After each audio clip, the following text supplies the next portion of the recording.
Alright, hello everyone, welcome back to another stream of Silksong. In my stream announcement I said you thought we were done with Silksong, but, well, to be honest, you shouldn't have thought that. Because obviously I said that I would be playing a bunch more Silksong, it's just I didn't know what of it would be on stream. And turns out, I found out very soon some things that I could still do on stream, and that I, well, wanted to. So, since last time, I've gone ahead and I've gotten the speedrun achievement, so the... actually, we can just show that in here. Yeah, so I went and got the basic speedrun achievement, which is just to beat, like, get any ending under 5 hours. Yeah, complete the game in under 5 hours.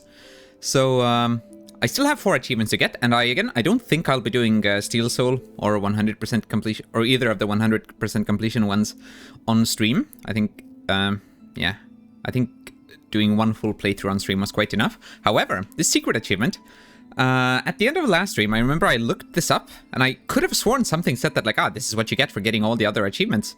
But, well, that's just completely untrue. That is not the case, because when I go to look at Steam, and I guess I can show you it, I simply need to go here and show screen 1. There we go. If you go over here, the hidden achievement, you can see what it does, and what it says about it. And this is the Twisted Child achievement, defeat Grandmother Silk while cursed. So, I don't know where I read that the last, like, the hidden achievement was for getting all the other ones, but clearly that was untrue. So that is sort of the main point of today's stream, I suppose. However, it is not the only point, and we will not be starting with that. Yeah, so by curse, of course, they obviously mean the thing where you go talk to Greyroot, and you do the 2 things that you need to do, and then you get, what is it, the Witch's Crest? I think that's the one. The weird one with roots, but it's also, like, you don't actually fully have the crest yet. You're still in a cursed state, so you can't even, like, bind or use any tools or something, I think. We were in that cursed state very briefly in our own playthrough, but then we got rid of it, of course. So we're gonna need to do this on another save file, and we're gonna do this on my speedrun file. Because I already went ahead, after I found out that this is the achievement that, that I need to get. I went ahead and I did the, like, prerequisite stuff, so I already have,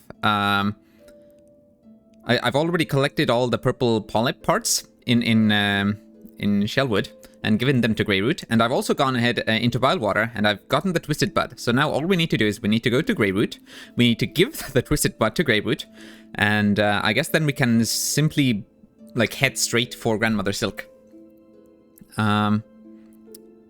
Yeah, because obviously I've already been there, so we should have fast travel options. So I think mostly the challenge is just going to be, let's fight Grandmother Silk with the Twisted Root, or Twisted, but no, with us being cursed. And I'm curious if the cutscene will be any different, or if it'll just essentially be an achievement that says, hey, yeah, you did the thing, but not much else. Yeah, so I wonder what that means. Oh, also, look at this. We don't have the Hornet icon on this file.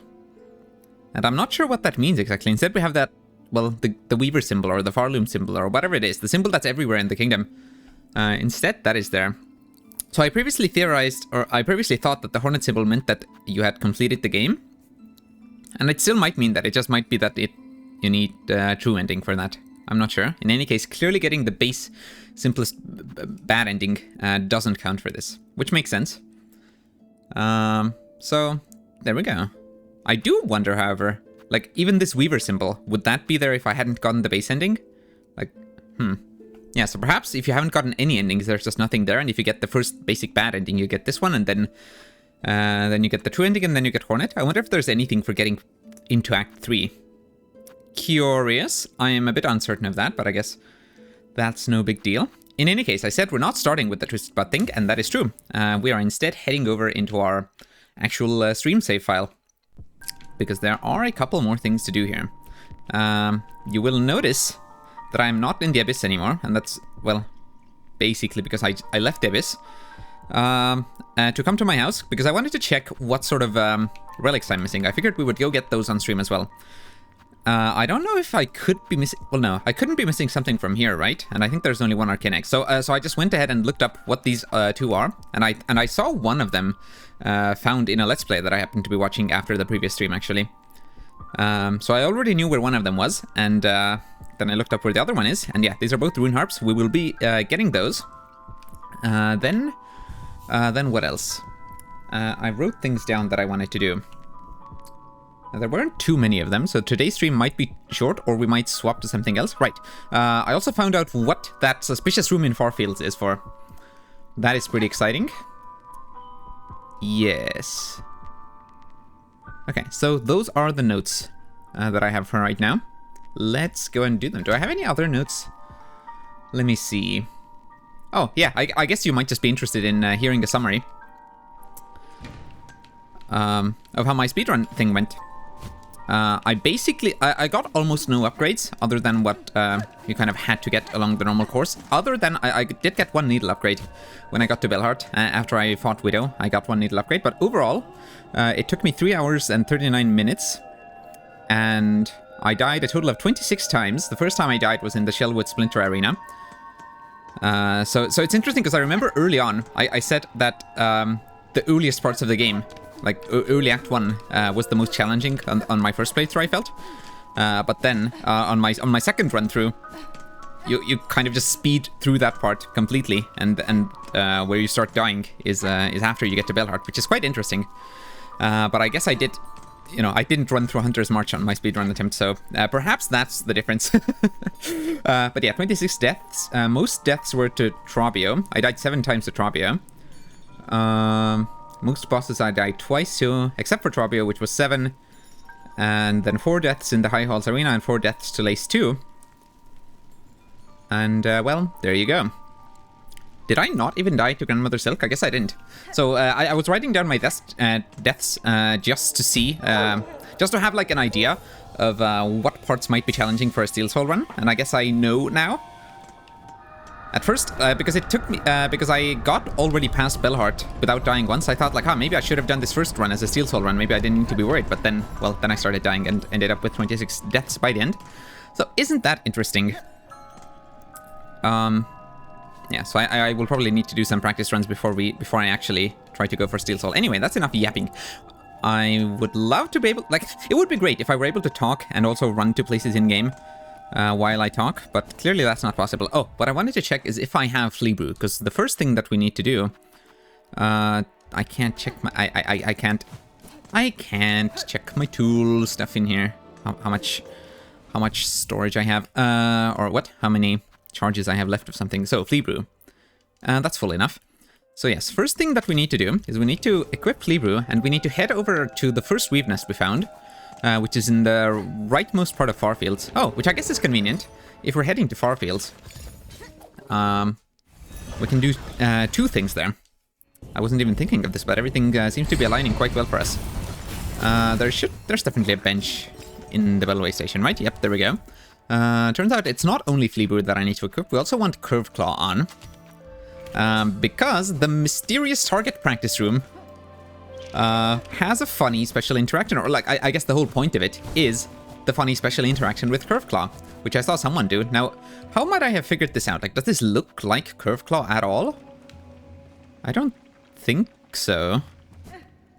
Well, in any case, this room here, hold on, it's interesting that this ant just disappears. I don't know what the deal is with that. Anyway, see these targets? If you hit all of them in one throw, I'm pretty sure you get something. That's another thing that I just happened to see in a playthrough. Wait, is my double toss ruining things? Because multiple curve clouds are hitting it? Hold on. Let's go sit down and remove the double tool thing, just in case. I might have just thrown it wrong. So that, I don't know, some of them got hit by one tool and some of them got hit by another. But yeah, let's just remove the quick sling. Do I replace it with something? This is a blue section, right? Whoops, that's already on. Nope, don't. Dang it. You will stay on there. Do I want anything in here? Whatever, Druid's Eye's going on. I don't care too much about messing around with tools. So I might get a good spot. Probably is. Probably was, and I ruined it now. That sounds the most like me. Most likely thing for me to do. Alright, let's head back here. The ant will disappear again. Will that ant give me a reward when I do this? I'm not sure. Okay, so we try that. And now you're gonna be so happy that I did it. Hello. Give a Curve Claw. Yeah, and I believe this will just give us another charm. Or like a new version of Curve Claw, rather. Right? I didn't just fully lose it complete. Hello? Maybe I leave and come back? I don't remember exactly what I saw. I saw someone did a thing with this in a playthrough. And, well, I am now trying to replicate that thing. They didn't just immediately give me a tool back, right? That would have, like, you know, we would have gotten an indication. Like we saw Curve Claw taken, we would have seen, oh, item received. So maybe I leave and I come back? Yes, I do. Curve Sickle. So how is this different? Does this have more charges? It might. A radial sharp bone used by skilled hunters to take down dangerous prey. Yeah. We're gonna go and equip it, I suppose. And let's see what it does. Also, is there like a second level to that in the room there? I also wonder how many such secrets I've missed elsewhere. If this game is anything like Hollow Knight, I will be finding out things 4 years from now that I never knew. So that's certainly going to be exciting. So how do you fly? Do you just deal more damage? Or like what's so different about you? Do you deal double damage because there's like 2 of you? You're not just like one crescent half? I'm uncertain because you're like 2 claws together. Do you like spin better? Is your trajectory like faster? It might be, but I'm not sure. I guess I'll keep that on. Right, and we have Flea Brew, which is what we need, and we have Silk Speed Anklets. So that is all that we need for this next thing that we missed. As you might remember, in the Weave Nest over here all the way to the right, we got the Silk Speed Anklets, which let us run fast, and in order to get them, we had to like run across a bunch of platforms that had an indicator of your speed. So you had to run across them at full speed, and then you got Silk Speed Anklets, and then when you run across it with the Silk Speed Anklets, you see that they go up even higher than they did before, which I figured was just an indicator that, wow, look at that, you're so much faster now, isn't that cool? However, it is not just that. Those indicators go higher than just what you can get with the Silk Speed Anklets. So, if you drink Flea Brew and have the Silk Speed Anklets on, at least I think you need both. We're taking both just to be safe. And then you run across it. Then it opens up a secret room, apparently, as I saw. Which is certainly quite interesting. Perhaps something that I should have written down. Maybe I did. I don't remember doing so, though. I guess that's the point of writing things down. Silk Speed... No. Speed. Run. Okay. I don't think that's important right now.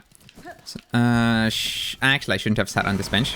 Probably should have warped out. Okay, so, there we go. Here's the thing. Is my frame rate dropping? It was just then. Curious. Why is it doing that? Hello? Okay. Well, I'm not going crazy, right? I mean, it's showing 109 FPS, which isn't... Am I just imagining things? Is it stuttering weirdly? Or am I going crazy? I might be going crazy. Oh well. So, Flea Brew. Let's drink it. And now we go full speed across this. And that really should be the final thing with these speed indicators. I really should have taken note that of the fact that just the Silk Speed Anklets don't actually give you all that much speed. So, this is the location that we wanted to investigate. What a cool lookout spot. I believe who I saw discover this was Born Losers Gaming, their playthrough of Silksong. Yes, I don't remember who I saw do the Curve Claw thing. Ooh, was it them also, or was that Mapocalypse? I'm unsure, or it could have been someone else entirely. Actually, that might have been RT Game. I don't know. It doesn't matter. Here we are. We get another section where we look out on the like desolate wastes outside of a civilized kingdom, which is it's just quite interesting. I think both in Hollow Knight and in Silksong, it's just a very different vibe, looking out across the howling cliffs, or like, you know, just things that aren't quite part of the kingdom, or that are like right on the outskirts. And the howling wind, it's always such a intense and yet calm vibe, I feel. Okay, I'm not... What is happening? I swear, it's telling me that I'm at a pretty solid FPS, and OBS isn't dropping any frames, but I swear, something feels off. What's going on? That's Silksong, that's OBS Studio, those are all good and need to be taking up resources right now. Curious. Okay, I'm not sure what to make of that. I guess I'll just try to keep going. I might just be imagining all this. So can we play the needle in here? Almost certainly I can, right? If this isn't a spot to play your needle in at. And I guess it isn't, so I'm a fool. What? What is this for then? Might just be a pretty decoration, I believe. Yeah, so what we're here for, actually, of course, is this. No, the thing on the left. A rune depicting paths away from Farloom. Let's see. We'll need to remember that context for when we bring this rune harp back to... not Scrungle. What's their name? Scrounge. Paths away from Farloom. So is this like the weavers that escaped? Because it's weave nests. This is in a weave nest. And these were like places where the weavers hid. Does it look like it's interacting with the needling? No, it was glowing like that the whole time. Paths away from Farloom. Presumably Farloom is at the center then? But how does this... Like, they wouldn't have left this here before they left, right? Because, like, I'm sure they didn't even all know which way they would end up going. And these are, like, sort of branching paths. I don't imagine that these paths were pre-planned, and even if they were, should they have left them here? Where others could find them and follow them? I guess maybe. Like, the intention maybe was that this would be hidden from the Citadel, but if other weavers wanted to go find... go and catch up, they could find this? I'm unsure, but I feel like, no, they wouldn't have known this beforehand. So is this somehow, like, they are tied to this land, they are tied to this weave nest, and then as they left, they're still somehow connected to this, and that's why this path is here? Curious, curious, curious. Okay, well, we have a new rune harp. Still don't know what to make with this. Make of this. Oh! The beastlings can show up here, actually. Though maybe I shouldn't have used them to travel out. Yeah, perhaps I shouldn't have done that. I'm just wondering, like, it's like theoretically it's possible that some NPC would have like encountered me as I was about to leave that place. Oh well, I think we're fine overall. Now the other rune harp is in the Citadel. Or at least, assuming that my memory is correct, which ones I've gotten and which ones I haven't. I believe there are 3 total rune harps, and one of them looked familiar, the other one didn't. So I think it's the other one that we're going for, and that is going to be where Conductor Balabar was at. What is the closest way there? High Halls, that's it, that's what we want. Conductor Balabar was the top left person to give us the threefold melody. They were like coughing and dying behind a curtain, I guess. I think they were probably my favorite one of the people we got a threefold melody item from. Although I guess... I guess the bottom right one, like that one was dead. Yeah, we interacted with Vaultkeeper Cardenas, but they weren't actually the one that had... hold on, I'm going the wrong way, aren't I? I think I am. Vaultkeeper Cardenas, of course, wasn't actually the one who had the scroll. Or, is it called a scroll? It's... They're not scrolls, they're... Are they? They're cylinder-shaped. Psalm cylinders. There we go. That's what they are. But yeah. I quite liked Conductor Balabar, is I guess what I'm trying to say. Hold on. No, I don't even need to run down here. We were in the correct location. Don't drop down. You just run left. So, are you... Oh my goodness. I was gonna say, is Conductor Balabar dead now in Act 3? I don't know if we've been back here. Turns out we get to have a bit of a battle in the High Halls Arena again. But now with Void enemies. Which is certainly fun. Hold on. That big guy is bound to deal double damage, aren't they? Right, I have actually powerful silk skills. I'm used to my speedrun attempt where I, well, as I said, I basically got no upgrades other than 1 needle upgrade, so I have just Silk Spear and I have the 1 silk heart that you, like, have to get as you go through Bellway Beast. And I'm sure you can skip them. I know there's already a low percent speedrun where you're skipping a whole bunch of stuff. But, you know, like on a normal playthrough, I did it about as minimally as you could with the exception of getting a needle upgrade. And that was still, you know, just 1 single needle upgrade, and of course no health upgrades, no tools. So that's how my speedrun run went. So I'm used to not having a lot of abilities already.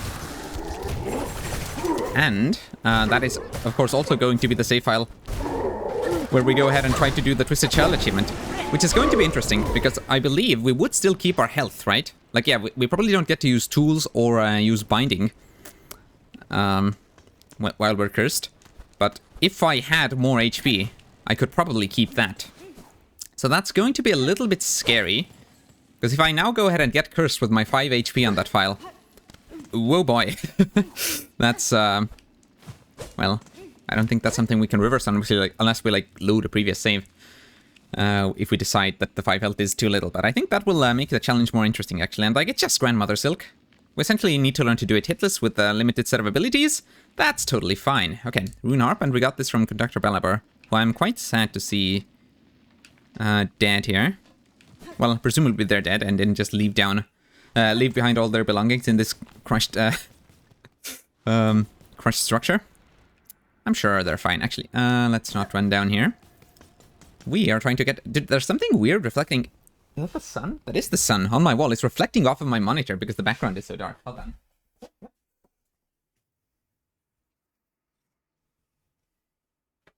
That's quite interesting. There was like something glinting in my eye and I was like, is that really my light? It doesn't usually shine in my eyes like that. I mean, it does, but not in that way. It doesn't usually obstruct my vision of my monitor. Turns out it wasn't even my light. It was that sun thing that we have in the sky. What's it doing there? Can I ascend through here? Almost certainly not, right? But let's try. I'm sure there are a whole bunch of secrets that don't count towards completion percentage, but that I still haven't found, and that would probably be nice to find. So we're trying to head to the Beltway and go back to Belheart to read those rune harps. Was there anything else that I wanted to do on this save file now? I'm sure, again, that we missed a bunch of stuff, but currently we're just going for the things that I happen to have found out. Okay, so rune harps, we got them. Potential ground pound spot, okay, I don't know about that. Probably nothing. Get curved claw out of here, we did that. What's it called now? It's called the curved sickle now. Yeah, I'm glad that that mystery is just out of the way. There were other rooms that that seemed suspicious. Like this one, oh my goodness, I wonder what that's about. But yeah, this one here was like one of the few rooms that, in addition to like seemingly having nothing to do in it, also had like a big old obvious sign and these like target things hanging in there. So that probably should have stayed bugging me if I hadn't found that out. But like this room here, like I don't know what... I'm not even convinced that we didn't find anything in there. Maybe we did and I just forgot. Yeah, so I'm not sure what to make of that. That room might still have something, but, well, I haven't found out what it is. Currently, we're just doing the things that I happen to spot. No, hold on, we're not going back into the Ventrica. We are instead traveling back to Belheart. I also have it written down that I should come back later to see if Alchemist Xylotl is still alive. I guess I could go do that. Yeah, maybe I should rack my brain a little and try to remember if there are any other people that I want to check on, if they're still alive. I somehow don't imagine so, but who knows? Right, so here's where Scrounge is. Hello. I've brought a couple more relics to you. Or brought. Uh-huh. I do have relics for you. 2 rune harps. It's gotta feel quite special for you. Ooh, and this is now like a completed grid, right? Like it's a fully rectangular shape. So I think this must be all of them. Which makes me a little bit suspicious about some of the items in our Materium, but hold on, let's just worry about these for now. Rune harp. Flee of a weaver from the furthest edge of Farloom. Flee, sisters, flee until your strength exhausts, so far you may escape at last her silken sight. To start anew, to sustain, free of web and service eternal. Yes. That is, of course, the one that we found in the Weave Nest just now. Interesting text here. I still wonder why there's a map there of like the paths that everyone took. Maybe it's not the actual paths. Maybe it just conveys the idea. Hey, we all left and scattered around away. And it's not the actual path. It's just depicting the fact that they fled. I'm not sure. I'm also very curious. Like, what were the actual events? Back with like, how did Grandmother Silk come to power here exactly? Because so far my impression has been that the Weavers used to rule this kingdom, and the Citadel was already a thing back then, but things were like better. You know, we didn't have the haunting yet. And then Grandmother Silk showed up and took over, and Grandmother Silk is like not necessarily a Weaver, at least wasn't part of the same tribe, same civilization. And then Grandmother Silk took over, and then everyone began to serve her. And the Weavers were like kind of enslaved for their silk, I guess. And then eventually some of them fled. But the thing is, I'm not fully certain of that. That's just been my interpretation so far. But what theoretically could have been the case is that Grandmother Silk also like was a weaver and was a benevolent ruler here. Like Grandmother Silk isn't a newcomer, was just a legit member of the Weavers, and they were all actually like relatively happy. I mean, I'm sure the Pilgrims still had some suffering in the Underworks, but like overall things were better. But then the haunting showed up, unrelated to Grandmother Silk. The haunting is a separate thing that showed up. Took over Grandmother Silk, and then that started affecting the rest of the kingdom, to the point that eventually the weavers had to flee. Which could also make sense.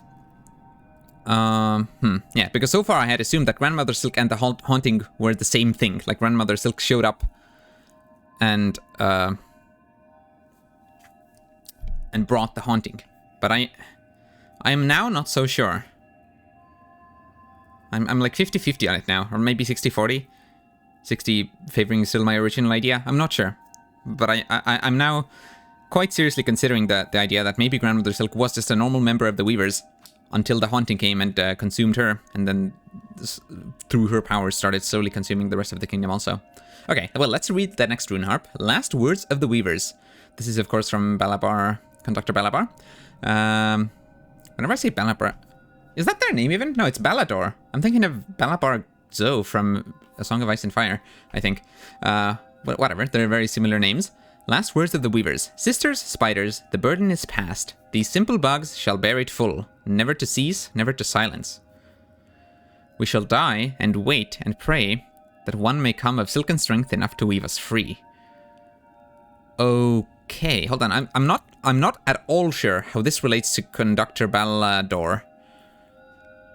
But let's just ignore that part for a moment. It seems to me that this is written by weavers, or like weaverlings, weaver children, something like that. Because, of course, they're saying sisters, spiders. Now, they say the burden is past. It seems to me that this was written post-haunting, of course. And when I say the burden is past, they meant... Like what? Was the haunting trying to consume them, and then they found a way to pass it on to all the other pilgrims, to all the lower bugs? These simple bugs shall bear it full. So they, like, passed it on to the simple bugs so that they themselves wouldn't have to bear it. Never to cease, never to silence. Yes, indeed. That's about, of course, the whole lasting eternal and being immortal part. We shall die and wait and pray that one may come of silken strength enough to weave us free. That's us, essentially, in the game. So the weavers... The haunting came. I'm not exactly sure how that worked out, but the weavers were, like, being threatened by the haunting or being consumed by it, and then they somehow found a way to pass it on to other bugs, and then they fled the kingdom. They, like, bought themselves... Yeah, like, maybe they didn't even pass it on permanently, but they, like, temporarily slid it over to the normal bugs, and then while... and that maybe, like, granted them a moment of free will enough that they could all leave the kingdom and die in peace.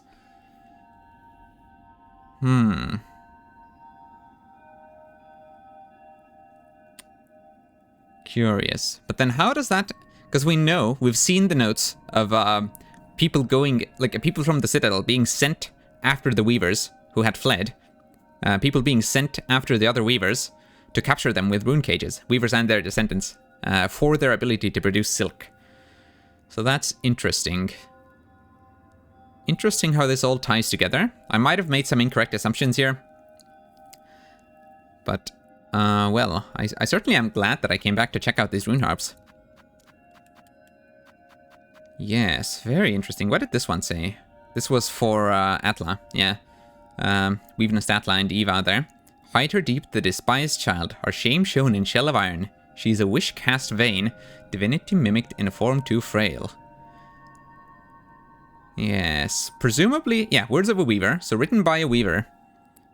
And the nests were hidden away from Grandmother Silk, presumably. Like, that's the point of them being hidden, I guess. And what? What was the purpose of Eva? Were they, like, trying to create Eva to be this savior, one of silken strength enough to weave us free? Perhaps. They tried to create Eva as, like, someone who could stand up to Grandmother Silk and the haunting, perhaps? She is a wish cast vain, divinity mimicked in a form too frail. Huh. Yeah, because it seems to me that, like, Eva is hidden. Not only imprisoned because Eva is dangerous, but also, like, of course, hidden away from Grandmother Silk, so none of the Citadel could ever find them. I think so. But then you have other silk creatures, like important silk people in this kingdom, like Lace and Phantom, who are As far as I can tell, children of Grandmother Silk, or at least descendants. But they are not... But Eva is not, presumably. Like, Eva is not a descendant of Grandmother Silk, not at least in that way, not one that Grandmother Silk knows of. Eva is more of an artificial creation. Okay, well, lots of stuff to talk about here. But I think we've done... Hold on, I think I skipped some dialogue that wasn't actually old. If your collection pleases you, some acknowledgement of my own contribution to its growth is not undue. Ha! Is it gratitude you seek? I will allow you to keep viewing my collection. That is gratitude enough for what little you've given me. Aw, dang, hold on. Did you just say that I, like, completed the thing? I think that sounds like special enough dialogue. That might be what it... Like, because I don't know that we've gotten custom dialogue like this before. Hold on. Let me just check my current VOD. Yes, this is a mighty collection indeed. So many relics safely piled up in here. It's nice and safe. I've done so well to gather it all up. Okay, so that's what Scrounge said before Hornet said what she did. Okay, so have you got... No, I think this collection must be finished now. And I think that's what that dialogue meant, so that's curious. We did not get a memento for this. And like, the issue is that I am not certain at all if I have all the mementos or not. Because when I looked the mementos up, it seemed like I had all of them. But then if I look at the mementos here, then we have 8. And it looks like that shelf in the background has space for 9. And I truly don't know what to make of that. This is a memento, I guess. Yeah, so this counts as a 1 memento. And also this section is... Yeah, it's missing 1. But the relics in this menu are also missing 1, so I don't know if that even means anything, because in the Scrounge menu, this is a perfect rectangle, so maybe that means nothing. And I'm fairly certain I have all the cylinders. You know what? Whatever. Since this is some stuff we missed, let's try to make that list a little bit more complete. Silksong, Psalm Cylinders. All 6 Psalm Cylinder locations in Silksong. Okay. Assuming that that article is correct, or the title of that article is correct, then we do have all of them. What about mementos? Silksong, all mementos. All mementos. Yes, but how many are there? Oh! These 8 souvenirs come from various late game bosses. Okay, well we have 8 mementos, so perhaps we're good on that front also. Relics and material. Okay, whatever. You know what? Who cares about the material? It's fine. It's fine. I think we're overall pretty good on all this. I am glad to have come back and also completed the relics. That would have been a... Because like that was very obviously indicated to us that we didn't have all of them. I just, at the end of last stream, I really felt that we were done with the game and I wanted to go beat Grandmother or Lost Place again. But there we go. And I think that's... Oh no, that's not it for the save file yet. We must go and find Alchemist Xylitol. And see what they might be up to. Hold on, does Chakra say anything? Probably not. Although maybe. Maybe Chakra has like a comment for the fact that we have Curve Claw. Is Chakra this way or is Chakra back in her little nook up there? Nope, Chakra's here. Do you have a comment on the fact that I upgraded Curve Claw? Okay, no. You have not got anything new to say. Yeah, so I just want to go see if Alchemist Xylitol is dead. And whether they are or whether they aren't. After that we will... Well, we will try to get the Twisted Child achievement. So I will not be sitting on a bench. Hopefully I'll remember that. Because the plan is... I go there, I check if Xylitol is alive. Xylitol, not Xylitol, not with an X. We'll go check if they're alive. Can you get... Like, if you didn't have double jump, could you get up here? You could. Wonderful. Yeah, so we will go ahead.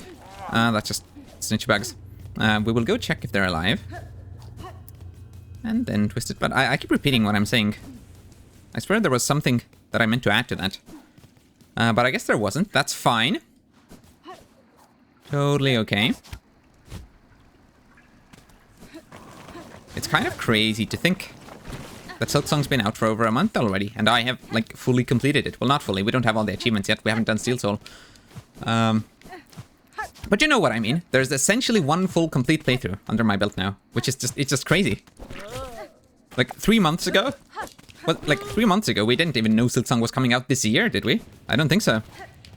Silksong was still the, like, the entire concept of the entire concept of Silksong was still this sort of nebulous concept in the future that, like, some people were probably unsure if it was even happening.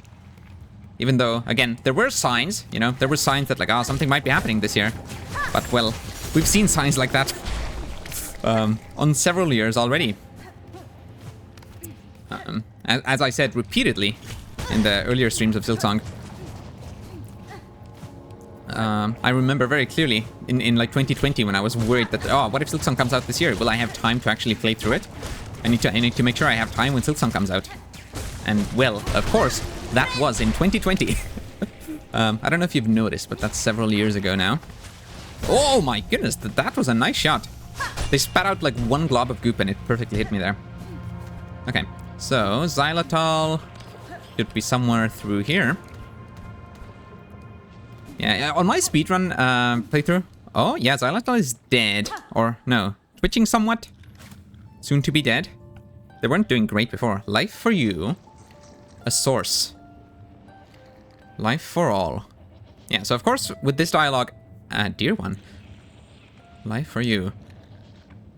Who is dear one? In general, like with xylitol's dialogue before, as they were already slightly getting consumed by lifeblood, and of course this now, it seems that the lifeblood like also takes over your brain and wants you to become a source of lifeblood for others, which is interesting. But then now, dear one, that makes me doubt that entire thing that I was gonna say and that did just say. That makes me feel like xylitol might have been a scientist who's like trying to save someone dear to them, and that's why they were so so invested in this whole lifeblood situation. Huh. I don't actually know what to make of that. Ah. Well, I'm glad I came back here. Xylitol is dead. I did say I would simply bench warp out, so we'll do just that. Or well, we'll just save and quit, and then when I re-enter, I'll be back at Bellheart. So that is the plan.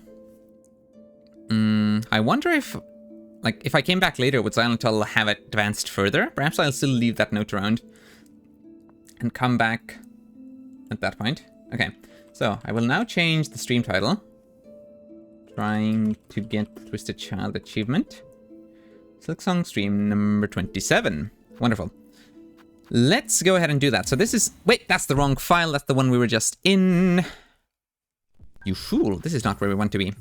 So yes, now the question is, should I go ahead and get cursed immediately, or should I run around and try to get some health?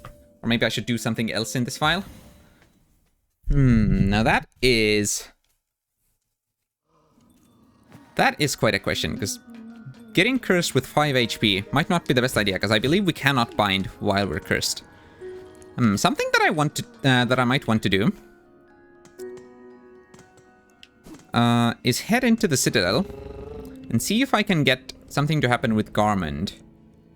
Let me see, do I know how to get anywhere? Yes, I think I might. I did end up buying one map on this save file, but that was when I was already in the Citadel. All I really wanted to do, because I couldn't remember where exactly the threefold song stuff was, or rather I couldn't remember the bottom right one. I couldn't remember where to find it. So I ended up buying a map just so I could see like the markers on the map. The big quest markers, so they could point me in the right direction. But that was already after I'd gotten the red quill from Trabio. That was pretty neat. Apparently there's also a purple quill that you can get, because Trabio's quill turns purple in Act 3, so if you go until Act 3 without acquiring a quill, then you can do that. What am I doing here? Hold on. I came here because I wanted to see if we could do the Garmund fight. That's right. Did I even ever talk to Garmund? You know what? Let's check. No, I think I did. I think I accidentally ran into Garmund's room over in Thingy location. Oh, I can't remember. Over in Greymore. Yeah. We ran into Garmund there. Now the question is, do I need to run into Garmund somewhere in the Citadel? Like in one of the random battle rooms here? In order for Garmund, because so what I want to do is there's a Garmund fight. Like you can have a fun little doodle with Garmund. I think it's just a bit to the right of Songclave, and I'm not sure if Garmund shows up there. If you haven't already done like an arena, like a co-op arena in the Citadel with Garmund. So let's see. Can we figure something out with that? Garment, are you here? Nope. I swear this is an arena where you can sometimes find Garment. Where else can you find Garment? I'm not sure. Maybe I should just climb up. Right, hold on. We don't even have a double jump. I must get used to what abilities I have when switching between save files like that. Oh, something that I really... Something that... Dang it. Something that I really noticed in the speedrun attempt that I did is that I used my pogo move to dodge intentionally a lot more. That's not something I did it sometimes in my main playthrough. But in the speedrun attempt, and perhaps because I didn't have all that many other moves, so I had to be way more careful about dodging things. But I ended up moving... What? I ended up needing to dodge a lot more carefully, and that meant... well, that using the down pogo as an evasive option became a very useful thing. Dang it. I am throwing horribly, that's fine. Whoa, I almost just ran into that steam. Let's play things a little bit carefully. All of these columns of steam, I'm sure it's totally fine. We should be able to just run into Songclave through here. I could have just used the Ventrica to get here, probably, but... I was slightly afraid of... what was I afraid of? Oh no, I wasn't afraid of anything. I was just trying to see if I could encounter Garment. Now, I have opened up this path downward. And, like, isn't there a way to the right? Or was that above Songclave? I could have sworn there was, like, some sort of path... No. Okay, I had a plan. That's right. So I think we'll go to the Garment arena, and we will see if Garment is there, and if they aren't, we will run around the Citadel. This is not the correct room. Wait, what's this path, actually? I think this is the correct room. Maybe. Stop checking the map. You don't have it. Secret path in some sort of direction. That looks like just a Silk Eater room. Okay. I mean... Not that I expect to need any rosaries at any point. Oh my goodness. Not that I need to... not that I expect to need any rosaries from this point forward. But I guess why not? We will pick that up. So what I'm hoping to do right now is... Like, I believe this direction connected to the Garment arena, but I'm not sure if you can actually get there. Like, you might need to access the arena from the bottom first. Is what I'm slightly afraid of. Whoops, this is not the correct direction. Did I say from the bottom? From the top, I meant. Because, of course, the way we got to the location where the Garment arena is... oh, I can't even move around in the map normally because I only have the one. That's kind of interesting. Yeah, so I believe... I think this direction is blocked off from above, so I would need to head into the Memoriam. Right, that is a bit of an issue. Hold on, I feel like I should... Okay, so since we're not necessarily going for the Twisted Child achievement yet, I think I'll update the stream title to still be Some Things I Missed plus Twisted Child achievement. That is still correct. Perhaps it can even stay that way. Hold on. We can simply exit and end up back at Songclave, right? Let's do that. We have finished our first playthrough. We're not too worried about missing out on things by exiting and then re-entering at a bench. Even though I'm sure there probably are plenty of things that I've missed that I could find via that means. So, can I enter... Can I enter the Memoriam right now? Is that something I can even... Oh my goodness. Aha. Right, bit of an issue. I remember having trouble luring either of you closer. But maybe I can still do it. Yeah, you want my silk. But how about you? Wait, you, flying creature. Silk Maiden or whatever you're called. Can you, like, approach? Yeah, you. Yes, you. Perfect. You're just what I need. Is there any chance? No, they've, like, deliberately put, like, an enemy blocking barrier over here. Wait, but I could...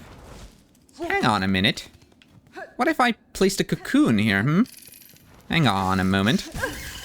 Yeah, like, if you just ran over here, and if I died, like, close enough to this left part... Yeah. Yes, perfect. That seems like a pretty okay spot to die. These enemies don't seem very inclined to approach any closer, but if my cocoon spawned at a good spot, we might be able to cocoon skip up there. Because otherwise I'd need to, like, what, go get double jump? I don't want to do that. That's like a whole separate journey. Nope, that's not a good spot for it to spawn. Okay, that's a bit unfortunate. Anything I could do? No. Dang. The stuff that I need to worry about. Okay, so we need to head past the slab. into Mount Fae. That's going to be a fun little journey, but we should be able to make it there through the coral chambers. And I guess we don't really need to enter the slab proper. We just need to go down through the lower part of it. Which should overall be a fairly easy journey, I think. Or, well, I'm not worried about the difficulty. I'm more worried about how long it would take. And what I'm trying to say is that I don't think it would take very long. We just run through the bottom part, and then we enter Mount Fae, and then we do a bit of quick platforming. Which, well, shouldn't take too long since we know where we're going. Yes, right, stop checking the map. Or, well, maybe I should. We are straight to the left of that thing. I need to go, like, slightly down, then to the left, and then up, it seems, and then left is, I think, the path. Overall, we want to go left, wouldn't you know? Yes, that's a pretty okay hallway. No garment to fight, or rather, no garment to help us fight these enemies. What is this climby bit? I'm not sure which of these paths is correct. But presumably if I go this way... Oh, that looks like a slab... Yeah, this is the slab path, I believe. That's wonderful. Cool. So, hopefully I'm not too reckless. Hopefully I don't die in one of the rooms before the bench. I would certainly like to get a bit of a checkpoint around here. The slab. Yep, that's what this is. Isn't this... Yeah, there's a thing up here. I just saw someone collect this, like, right before I started the stream. So that's why I'm remembering. That's why I remembered this. There should be a rosary string, I think. Sure is. Frayed rosary string. Pretty crappy one then, but still a rosary string. So yeah, we, of course, in this save file have not entered... Wait, what the hell's up there? Have I been through there? Well, checking the map in this game mode doesn't help whatsoever, but hang on a moment. That's a very suspicious spot. I need to add that to my notes and we'll check that in the other save file, perhaps. Lower slab entrance, above lever, use Silksong? Question mark? I'm not sure. That could easily just be a random spot of the ceiling that's a bit empty. Does it have a vertical shaft of light coming from it? No, so it's probably nothing. But just in case, I will write that down. So yes, of course, we can't exactly access the upper or lower parts of this. Except, I believe there is... Oh, hold on. Maybe I should fight you. Hold on. You deal double damage if you swing your blade at me real fast, don't you? Hold on, let's not wake the other guard. Okay, so don't get hit by the phlegm. And don't get hit by the double attack. Yep, that swing attack. Oh my goodness, I'm throwing. Perhaps... Oh, what did I just say, Hornet? I said don't get hit by that. Hold on, let's actually just drop down. Let's not worry too much about secrets or how to get into the slab. We're not even trying to do that right now. We simply need to pass through here. Now, this is a bit of an arena, isn't it? I don't remember. I know there's 2 enemies to fight here, at least. Wait, aren't there? Don't you wake up and want to fight me? I guess you don't. I swear in some of the later ranks... Oh, no, okay, it's that room. That's the room where enemies exist. Okay, Silk Spear, both of you. Wonderful. Yeah. I'm curious, like... If you have a needle upgrade, does that improve your damage even when you're cursed? Probably, right? I truly don't know what exactly the curse thing nerfs. I almost called it a curse upgrade. But I think it's gonna be interesting to find out. Of course, as I said, we have been cursed in the past. We just aren't cursed at the moment. And it has been a while since we were cursed. Okay, well, I don't really need to sit here. I'm sure that thing will open just fine on its own, even if the Bellway Beast will be a bit sad to find us not be there. Although, no, I guess they don't even show up just by us playing that, right? Like, just by us opening the door? I don't think so. Alright, Chakra, thank you for being here. I absolutely need to make use of these benches, given that I only have 5 HP. Oh, that's not good. Given that we only have 5 HP, we cannot really afford to mess up a lot. So we want the bench as a checkpoint, we want these safety warm spots, well, to warm us up. Now this climb, I remember being very close in terms of how much time you have to make it through here. Oh, my single silk heart isn't going to be very helpful here. It's going to prove a bit troublesome, I think. Oh, never mind. I swear, this climb seemed like almost impossible to make in time when I first played this, but okay, well, whatever. I guess we had the health to throw around at that point. Or was it this climb that seemed impossible? No, I don't think so. Oh, it's definitely not that one. Hold on, I am throwing horribly. Whatever. Regen my silk, please. So yeah, we only have... Wait, I have 2 silk hearts? It looked like it was trying to regen to 2. Why is it doing that? What? When did I get a second silk card? Curious. Must have been fairly recently then. Okay. Yeah, so it's of course very interesting, or very enjoyable, playing through Silksong with such a minimal amount of abilities. I'll need to do a playthrough where I don't get any upgrades, including needle upgrades, just to see what that feels like. Okay, so that, we need to open that up from up above. That's a shortcut, but for that we first of all need to run through this whole lower section. All the way to the left and back to the right, I believe. Oh, and we can't even get up from here. Unless, hold on. Let's try to use our taunt move, actually. That doesn't work on you. Wonderful. So, overall, we want to drop to like a leftward path somewhere here. Yes, wonderful. Now we get to do a little bit of a crystal climb, I think. I climb through some ice crystal-y paths. Don't hit me with that. Oh, do hit the wall, though. What? You can't break the wall? Or can you? No, don't break me. Break the wall. I need to run through here and heal. Wonderful. Something that's slightly less wonderful about that is that now I need to wait for silk regen. You know what? Whatever. Who cares? Who even needs silk? To use the claw line? That's silly. Uh-oh. This is slightly problematic. Okay, stall enough that we get to have silk to grapple onto this claw line. There we go. That's wonderful. Oh my goodness, I completely forgot that I was still on a cold timer. Oh my goodness. Okay, that's funny. Oh, goodness me. This is bad. This is bad. This is very bad, actually. Oh, how bad this is. Oh, this is not good. I'm just gonna die here. Okay, well, that's fine. We will spawn back at the chakra bench and need to do that whole run again. But that's fine. Even if we die, I don't think we'll need any... Oh, okay. Even if we die, I don't think we'll need any more rosaries. They might be useful in like 1 or 2 spots. But like, I don't know. We're not really in a situation where toll benches are very likely to show up anymore. Because we're through the underworks. And most other places are at least a little bit more forgiving in terms of giving you toll benches. Oh, this is not good. I've messed the climb up. You know what, we'll risk it. I was considering going back to the bench there.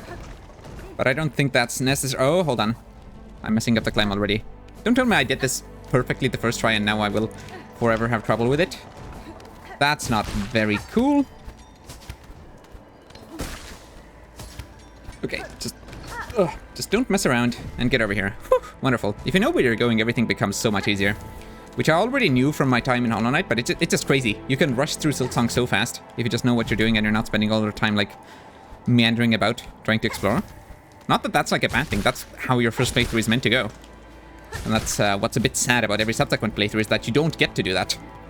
You will know where you're going. You will know where things are. You might get a little lost, like I did in my speedrun attempt in the Citadel, but... like, you're still not overall not very lost. You have a vague idea of, like, okay, I need to head in this direction. You might not remember the exact path to get there. But you will still be, you will still have a very strong advantage over the first time you played. Should I regen some silk off of this person, this creature, this crystalline shard-willard? Is that what they're called?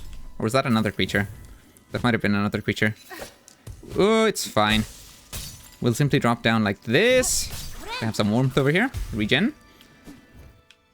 And now all we need to do is get back our cocoon. I mean, we don't even necessarily need to do that. It just would be preferable. Oh, also this door should be open already, right? Yeah. So we don't even need to worry about breaking that open. Yeah, so last time I really just made a reckless move and didn't regen my silk... what is it? Silk sword. No, that's a different move. My harpoon thing. What is it called? Clawline. That's it. Honestly, those silk hearts regen health pretty fast. Or silk, rather. I keep thinking that it'll take longer. Then I already have more silk back. Okay, right, no, last time what I did was I ended up staying too far. I ended up being too low. That was my problem. Okay, let's rest here. My cocoon should be pretty far to the left, because for some reason I decided to run to the left rather than running to the right towards safety.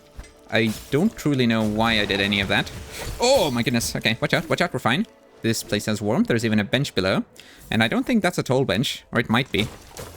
I guess it could be, but I think we just break open this wall and... nope, it is a toll bench, so we do need rosaries. That's fine. We probably... even if I'd lost all my rosaries on the way back, we probably still could have paid for this. By breaking some rosary strings. I don't have too many of those, because of course this was a speedrun attempt, but... we should be fine. Hold on, can I not? Yeah, I can open this path up. So we don't even need to run to the left, which should have a mask guard in it, actually. Maybe I should get... let me see, because I think I picked up one mask shard somewhere. Yes. So what I technically could do is I could go pick this up, and I remember the locations of at least 2 other mask shards, I believe. Don't I? We just ran past one of those earlier. I just don't remember where it was now. But yeah, there's a mask shard to our left. There's also a mask shard like near the wormways, which we could head to above Bone Bottom. And I swear I saw one just recently. Was it the one in Citadel? In the like top left part of Citadel in the Coral Chambers?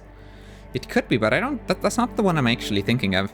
Oh no, it was the one in Whispering Vaults on the right part of the Citadel. I believe there's like a, yeah. We ran through a room and I even thought of mentioning it. There's like a platform that you can hit upwards, and I'm pretty sure that leads you to a mask shard if I remember correctly.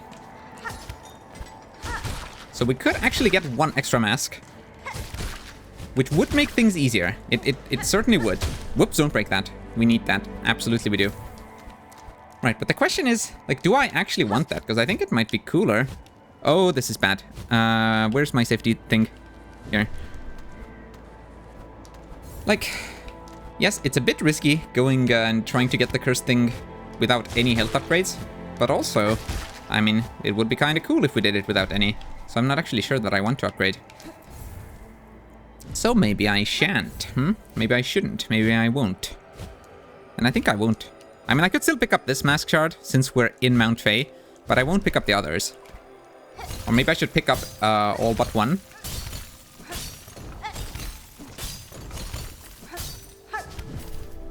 Yeah, maybe I should leave it that I have 1 mask shard left to pick up, and then if it really ends up, if I really end up needing it, then I could do it. That could be something. We could leave our options open, like we could, oh dang it, this is bad. We could set ourselves up for success here. As in, or rather, we could like set it up as a backup. In case things end up being more rough than I currently think. Oh my goodness, I'm throwing. Now the cool thing about the claw line is that I'm pretty sure that as you grapple into an enemy with claw line, that also gives you a bit of silk back. That counts as you hitting the enemy and you get some silk.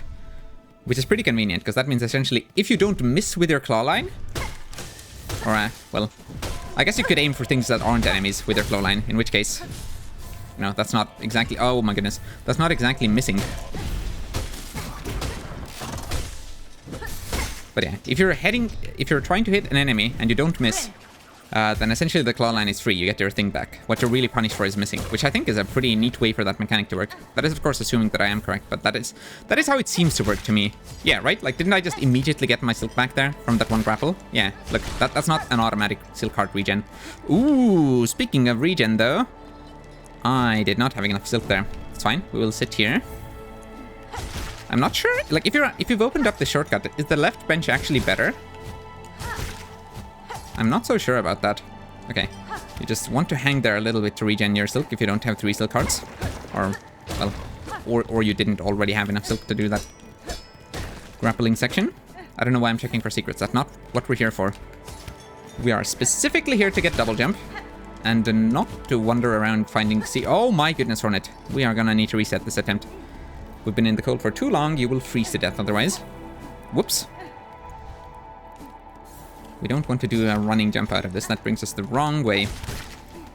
Which is not where we want to be. Oh my goodness, this is a bit bad. I think we reset this attempt again. That's fine. We've got all the time in the world. Well, not really, but we've got plenty of time. Dying. Oh my... That little wall jump there is quite finicky. Okay. That's it. Just take your time. I don't think any of these sections are nearly as unforgiving as that very first one was. Hold on. Surely I could skip this section. I'm gonna try. Like, that very first climbing section, right after the chakra bench, in the room to the right of it, the big vertical room, I think that's the most unforgiving one. Like, you need to prove that you can get past that, and then all the following sections are a decent bit easier. Okay, don't bonk your head on the ceiling there. But I do think... Nope, okay. Nope, that's a bonk also. I keep trying to get, like, a little bit more height. Like, could you make that? I feel like you could. I'm so tempted to keep trying that.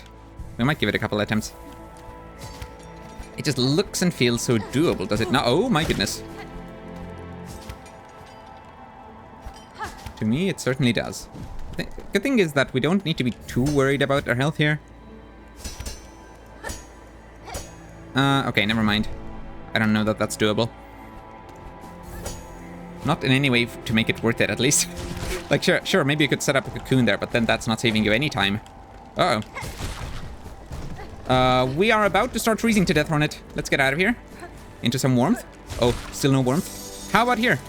Hornet? Oh my goodness. That, really was a bit too close for comfort. Oh, let's not make such risky maneuvers again. This is bad. This is bad. Where is safety? Safety's somewhere. Over here to the left? Yes. Oh my goodness. Let's try that again. Hopefully with a little bit less failure. There we go. Just don't hesitate to use the claw line. Yes, we don't have too much silk to go around, but using it, well, I don't know. Trying to use silk and failing is better than just failing, you know? It's better than just failing and not having even tried to save yourself with a claw line. And plus, you can just look. You can just look in the top left section of the screen to see whether you have the silk for it. Okay, we are now quite close to where we need... Hold on, isn't there a bench down here? Not like that. There isn't. Oh my goodness. Oh, Hornet, please go over here. Looks like getting a hazard respawn doesn't actually reset your cold tracking thing. I don't know, maybe it does. But it seemed like it didn't. Is there not a bench here? I thought there was. I guess I'm wrong. No, actually, yeah. I'm pretty sure I'm wrong, actually. Now that I think about it, I don't remember there being a bench here. Whatever, that's fine. We are basically 2 double jump now.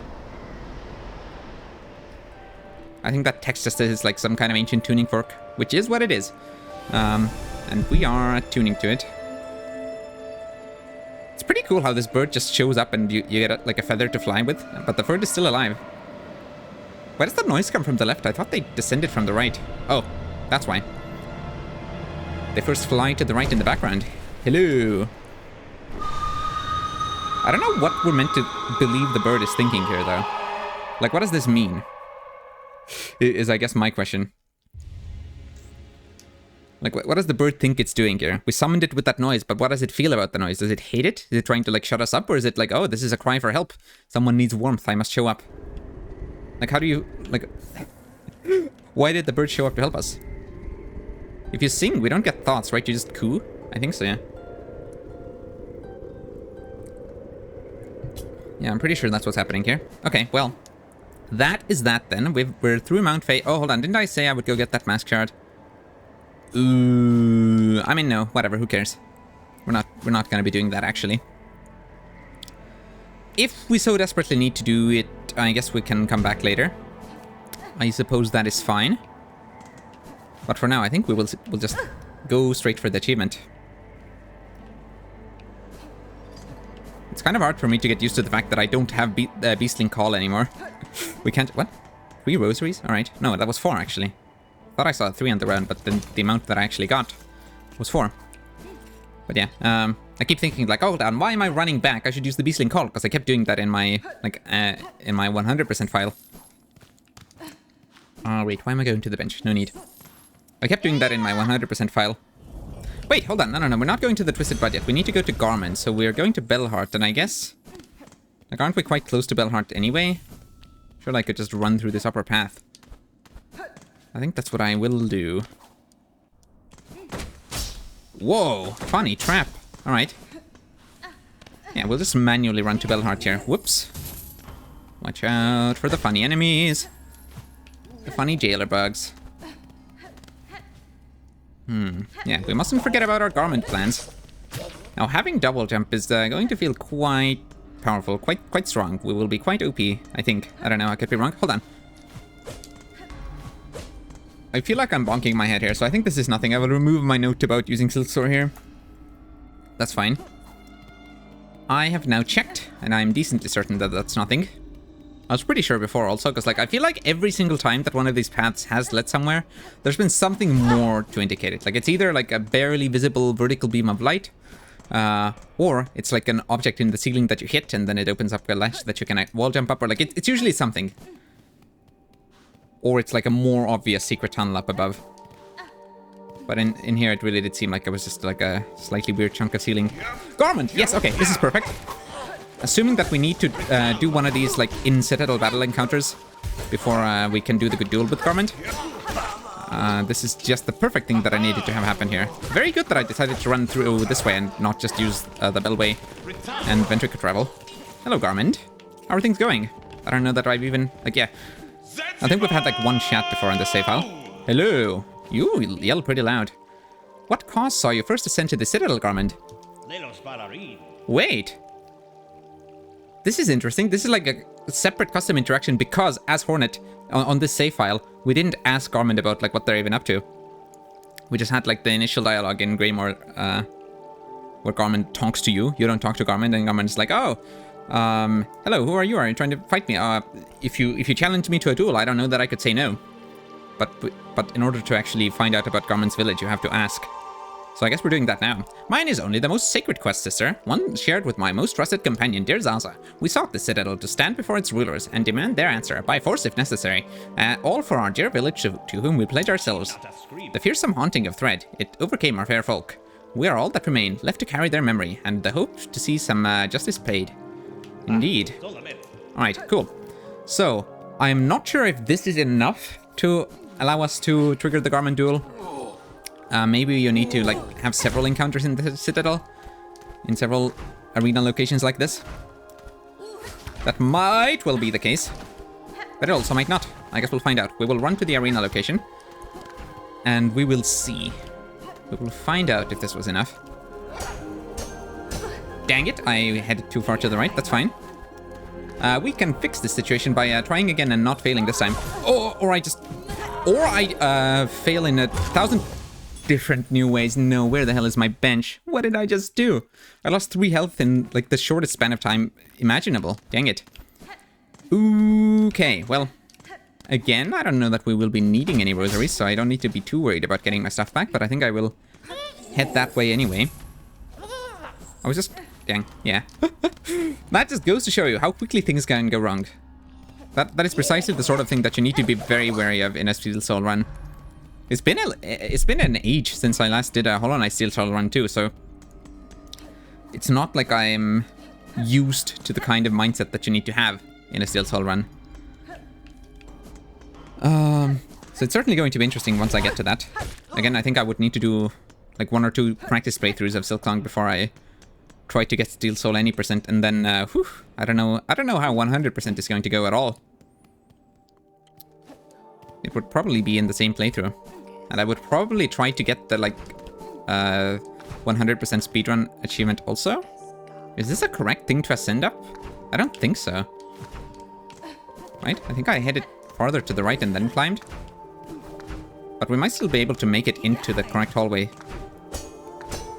If I take the tunnel up here to the right, I think so. Hoping that I'm correct, and also hoping that I won't die in this tunnel to something awful that I can't anticipate. Let's head to the right here. Wonderful. Oh my goodness, that room up there felt very familiar to me. And I think that's because when I was trying to do that like spike tunnel climb to our right here, I think I like ended up going into that room to farm for silk sometimes. That's a pretty interesting memory to have triggered all of a sudden. But yes, we are trying to head... Oh, this door wasn't open from the other side, apparently. We are heading to the Memoriam now, which should be completely accessible to us now that we have double jump. It is very interesting how they like clearly intentionally made these enemies not follow you into this area here, so that you couldn't skip up there, right? Like these enemies just stop here, and they stop here. They stop just far enough that you can't pogo off of any of them reasonably, and even my cocoon didn't spawn up there. But well, look at that. We can now climb. I guess I should sit at the... No, this isn't where the bench is. The left bench might actually be better. The bench that's just below the Cogwork Dancers arena. But I think I'm going to the first shrine bench. Or, well, Songclave bench rather. Hello, is Sherma anywhere around? What state is Sherma in? There might be like a previous Sherma interaction that I'd need to do. Maybe Sherma's in Bellheart right now. I'm uncertain. Now, something that I'm also very curious to find out. I don't know if that'll be on this save file or if it'll be on my Steel Soul one or what. I'm very curious to find out what Mort's house... Like, what does the Pilgrim's Rest look like if you don't break open Mort's door? That's one of the biggest Silksong mysteries that I currently want to have solved. Now, I believe there's a bench here, but we don't have a shortcut open, right? Yeah, we need to do like a loop around Then we can head to the right. So I think that's what we will do. We will head to the right, we will open the shortcut, and then we'll wrap back around to the bench. Which, I mean, I guess is me opening the shortcut. I'm throwing horribly. Wait, won't I have to fight the rhino up here? Isn't this like the direction where the rhino is in? Is the rhino here already? Because we're in Act 3. Will the rhino already be here? Lots of interesting... Okay, the rhino is here. Isn't that interesting? Hold on, I would like to get some silk off of you. Do I even need to fight? You run really far. Hold on. Yeah, what if I just like ran past the rhino? Yeah, rhino's optional. Got it. So, I guess we don't care about fighting the rhino right now. Marrow maws and some smaller ones, smallings or whatever they're... What? I don't know what they're called. Doesn't matter. I'm just heading left. What? You got a mossberry here. I didn't remember that. That's interesting. If we need rosaries, I guess that's something we could do. We could deliver mossberries. Although I guess I haven't done the first mossberry quest, so maybe I would need to get 4. Because you need 3 for the first quest. I don't know if you get rosaries for that. Maybe you only get rosaries for the next ones. Yeah, because the first one, don't you get that a Grubsong charm? Or what, you know, the mossy Grubsong-like charm. That is actually a tool, because that's what those are called in Silksong. We don't need a map. We do, however, need to climb up here. Yeah, this is why I thought we needed double jump. Well, I guess we needed it to get into Memoriam in the first place, but we need double jump to access this direction. Right? No, am I not? Wait, no. I'm completely wrong. That's kind of crazy. This is where we find Jubilana. This isn't where Garmin's arena is. I'm completely stupid. What is this? Short bundle. Okay. No, but am I? What about this? Did we need to go through here? Oh, I think we did. No, but isn't this... Oh, I'm so confused. This is fine. Like, doesn't this lead us into putrefied ducts instead? Isn't that where we end up if we go through here? That sure is putrefied ducts. How interesting. Hold on, I don't think we're too far away from the... Like... let me go. I don't think we're too far away from the bench here. But this is surely an interesting location to be in.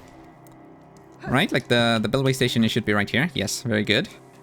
I'm honestly glad to see how well I remember the map already. Because like in Hollow Knight, yeah, I know the map of Hollow Knight very well. But that's of course after I've done like tens of playthroughs of it. And a bunch of randomizers in it and all that, you know. So I thought that maybe with Silksong it will also take a while for me to remember the map. But after the first playthrough, I already have like a pretty decent idea of where things are. Which was pretty interesting. Well, but this isn't where I want to be at all. Speaking of me knowing the map, now I would almost like to see the Citadel map to see... Because if it's not that Memoriam path that connects there, what is then? Let's look at that one map that we have. Songclave. Like, shouldn't there be... No, I'm just fully stupid, and I think this double jump was entirely optional. That is fine. Let's travel back to the Citadel using the Bellway. I didn't need to... Okay, just a fun little double jump detour teehee. I don't think we need... No, not the slab. Oh! Yeah, double jump detour, completely optional. Wrong station. Sorry, Bellway Beast. I want to go to the Bellway. The Grand Bellway, rather. These are all Bellways. Bellway stations, rather. I guess the Bellway is all that the Beast knows anyway. The Bellway is defined by where the Beast is. So we're in the Bellway station. Not even convinced that that's on the map, but I think it's like right at the center where that little opening is. At the bottom center. So.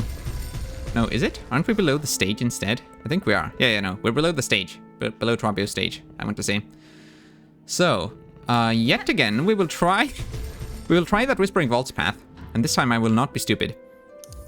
Because I checked in there and I was like, okay, I guess those paths are blocked from up above. But I don't think they are blocked from up above. They are currently blocking me from going up above. But you don't open them by coming from up above. Is what I believe is the case here. Instead, I think we, like, that path that leads down towards Bylewater, there's like an offshoot to the left of it. And I think you end up, like, opening some sort of lever thing. And then that's the answer to our problem here. I want to say. Whoops. Enemies love dropping on my head. It's their favorite activity. Hold on, this is not the correct direction. We don't want to go see Cardenas right now. Whoops. We instead want to go this way. Oh! I'm kind of sad that I have double jump. It's good to not have it in the sense that, like, I like not getting to rely on the double jump. Yeah, up here. This is the mask shard I was talking about earlier. I'm pretty sure there's a mask shard up here, which we can even hear as we're... Hold on. I remember from last time we don't climb up that block. Okay, so we want to go through here. Back in this room. And yes, I believe the path upwards... Like, do I see a lever up above? I don't think we will, right? I don't think you open up the passage here by approaching this from up above. I think instead, like one of these hallways here. Yeah. You go right first and then you go left. And then that, I believe that's what opens up this passageway. If it doesn't, whoops, I guess I'm wrong. We'll have to try yet another solution. But I think I'm right.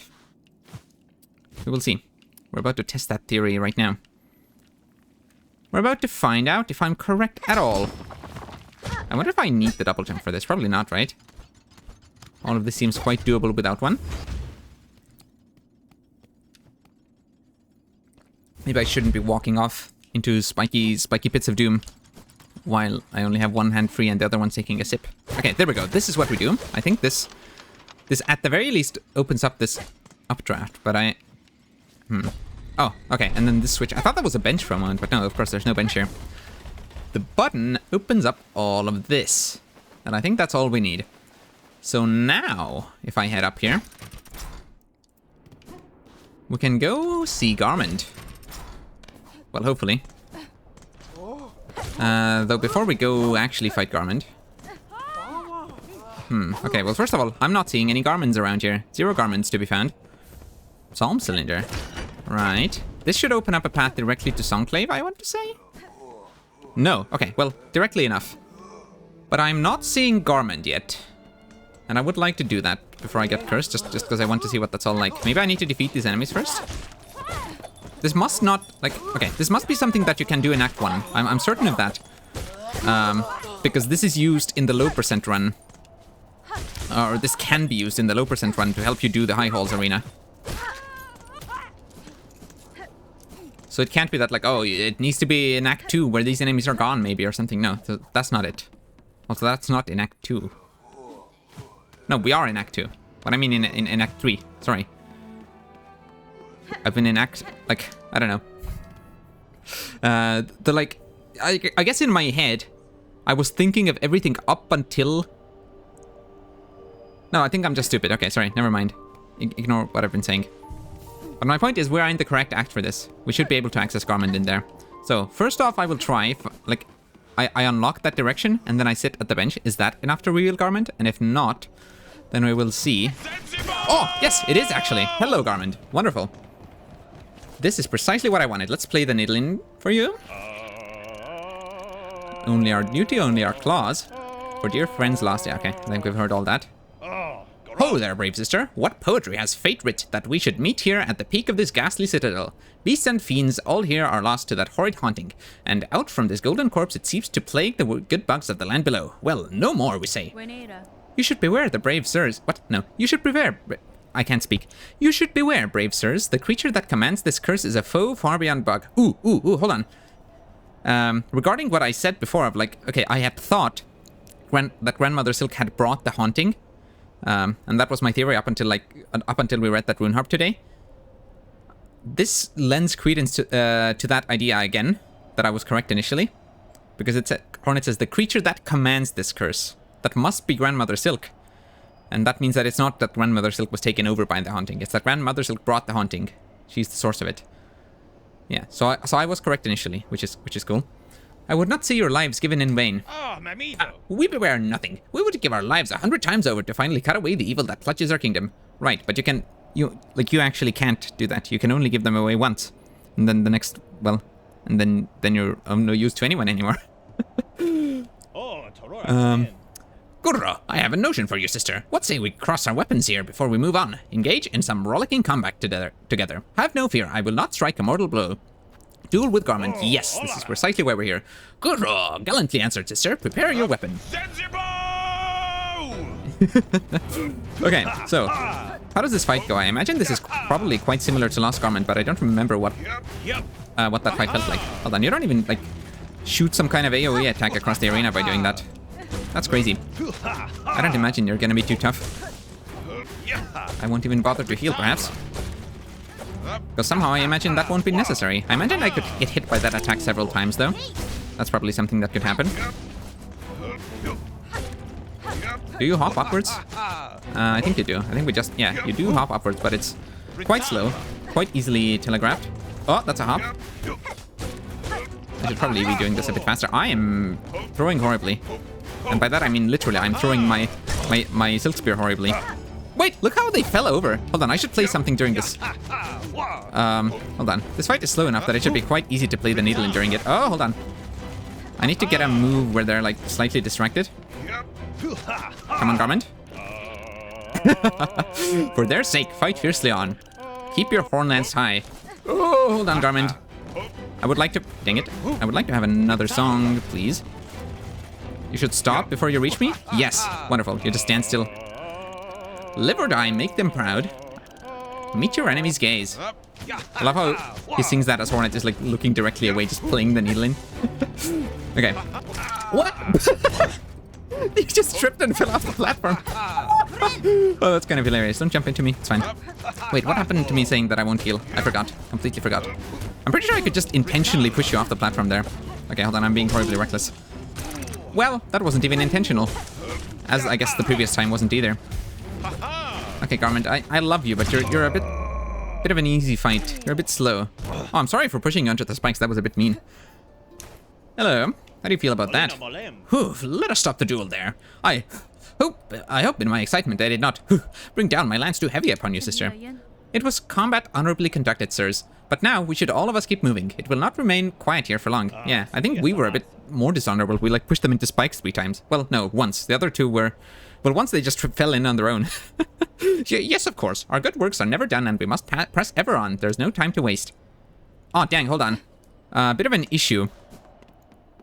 I don't have the Hunter's Journal. So we're gonna go need to find new in Halfway Home. Because I want to read Garmin's entry. I assume this will be different from Lost Garmin's entry. Okay, so the fastest way to do that will be to go to the Ventric here, then we travel to Greymore. Do I have that station open? Let's see. I don't. Wait, hold on. This is the Bellway station. My bad. We don't know the answer to my question yet.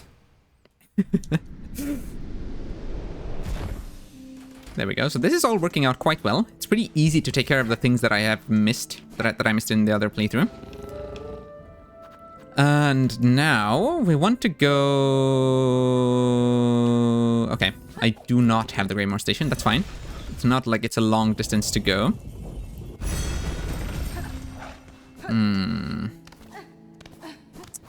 And what am I trying to think of right now? I'm trying to think if I should prepare anything else for the curse attempt, but I don't think I should. So currently, we're running. We're going to see what the Hunter's Journal entry for Garment is. Regular Garment, not Lost Garment, of course. And then... goodness me, I love my brain and how it forgets what I'm saying mid-sentence. Then we're gonna do what? We're gonna go get the Twisted Child achievement finally. My goodness. But yeah, I have to say, getting that speedrun achievement was very fun, just sort of running through. Not worrying too much about collecting things, but still like having to pick up a couple of rosaries along the way. Turns out that wasn't too difficult. And of course, I technically didn't need all the rosaries that I got. Like I could have skipped some toll benches. But at the end of the day, I didn't really run low on rosaries. I ended up having, like most of the time, I had just the perfect amount to have a little bit left over. But only just a little bit. So that was pretty fun. Alright, hello. I am here to have a chat with Nu. Oh, I shouldn't have sat here, maybe. Whatever, it's fine. Hello, Nu. Uma, sweet surprise for Nu. Yeah. This is the same dialogue. I will cut them with my blade. Give me the Hunter's Journal, please. Wish promised. We don't need to kill some before you give the journal, right? You give it immediately? Yes. Obtained the Hunter's Journal. I love how they even have like little critter drawings on it in this icon, which makes sense. Why is there music there though? Like I know all of Farloom is music themed, but like why exactly is Nu writing music notes onto this? I guess that's just like the writing system of Farloom. That's interesting. Wow, we're actually quite far along this quest already. So, what we want to find is Garment, who is probably somewhere down here. Yes. Garment and Zaza, vigorous old knight and their noble companion, working together to see their lands cut free from haunted madness. They too seek the spectre at the haunting's heart, though I fear that foe would pose a challenge beyond their mortal limits.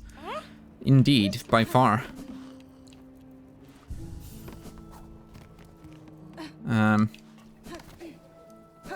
Grandmother Silk and Lace would be too much of a challenge for Garment and Zaza. I'm honestly surprised that they managed to survive the regular enemy gauntlets. Not something that I would have deemed very likely. Should I go sit on this, or should I just travel using this spellway? I don't know. I feel like running back manually probably wouldn't have taken all that long either. But we will sit here, I think. Or sit. Why do I keep saying sit? There's no sitting involved. Actually, is there? Let's look at the animation. Does Hornet sit on the Bellbeast as we run across the Bellways? Or is Hornet like just standing on top of its back? I imagine Hornet probably sits down. But yeah, maybe instead of skipping the animation, we should actually pay attention to it again for once. Because obviously, ever since like the first couple of times, I haven't looked at it very closely. So, Bellheart, let's travel. Yeah, Hornet's kind of sitting there. But I don't know. This isn't an activity that you would refer to as, let's go have a sit down, you know? Like if you're about to sit on a horse and ride somewhere, you're not gonna say, I'm just gonna have a nice little sit down. That's not what that is. So even though Hornet is technically sitting, I don't know that I would call it that. Alright, well, wonderful. We are now finally going to get the Twisted Child achievement. I was gonna update my stream title, but you know what, it's fine. Oh, sorry, you are the friendly courier, that's right. So, is it this room that I need to climb, or is it the one to our left? I think it's the one to our left, but just in case, I will also climb this room.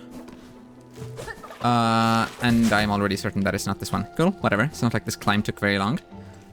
Probably better to check as I was passing through, rather than having to turn back later. There we go, you can already see the roots coming in the background.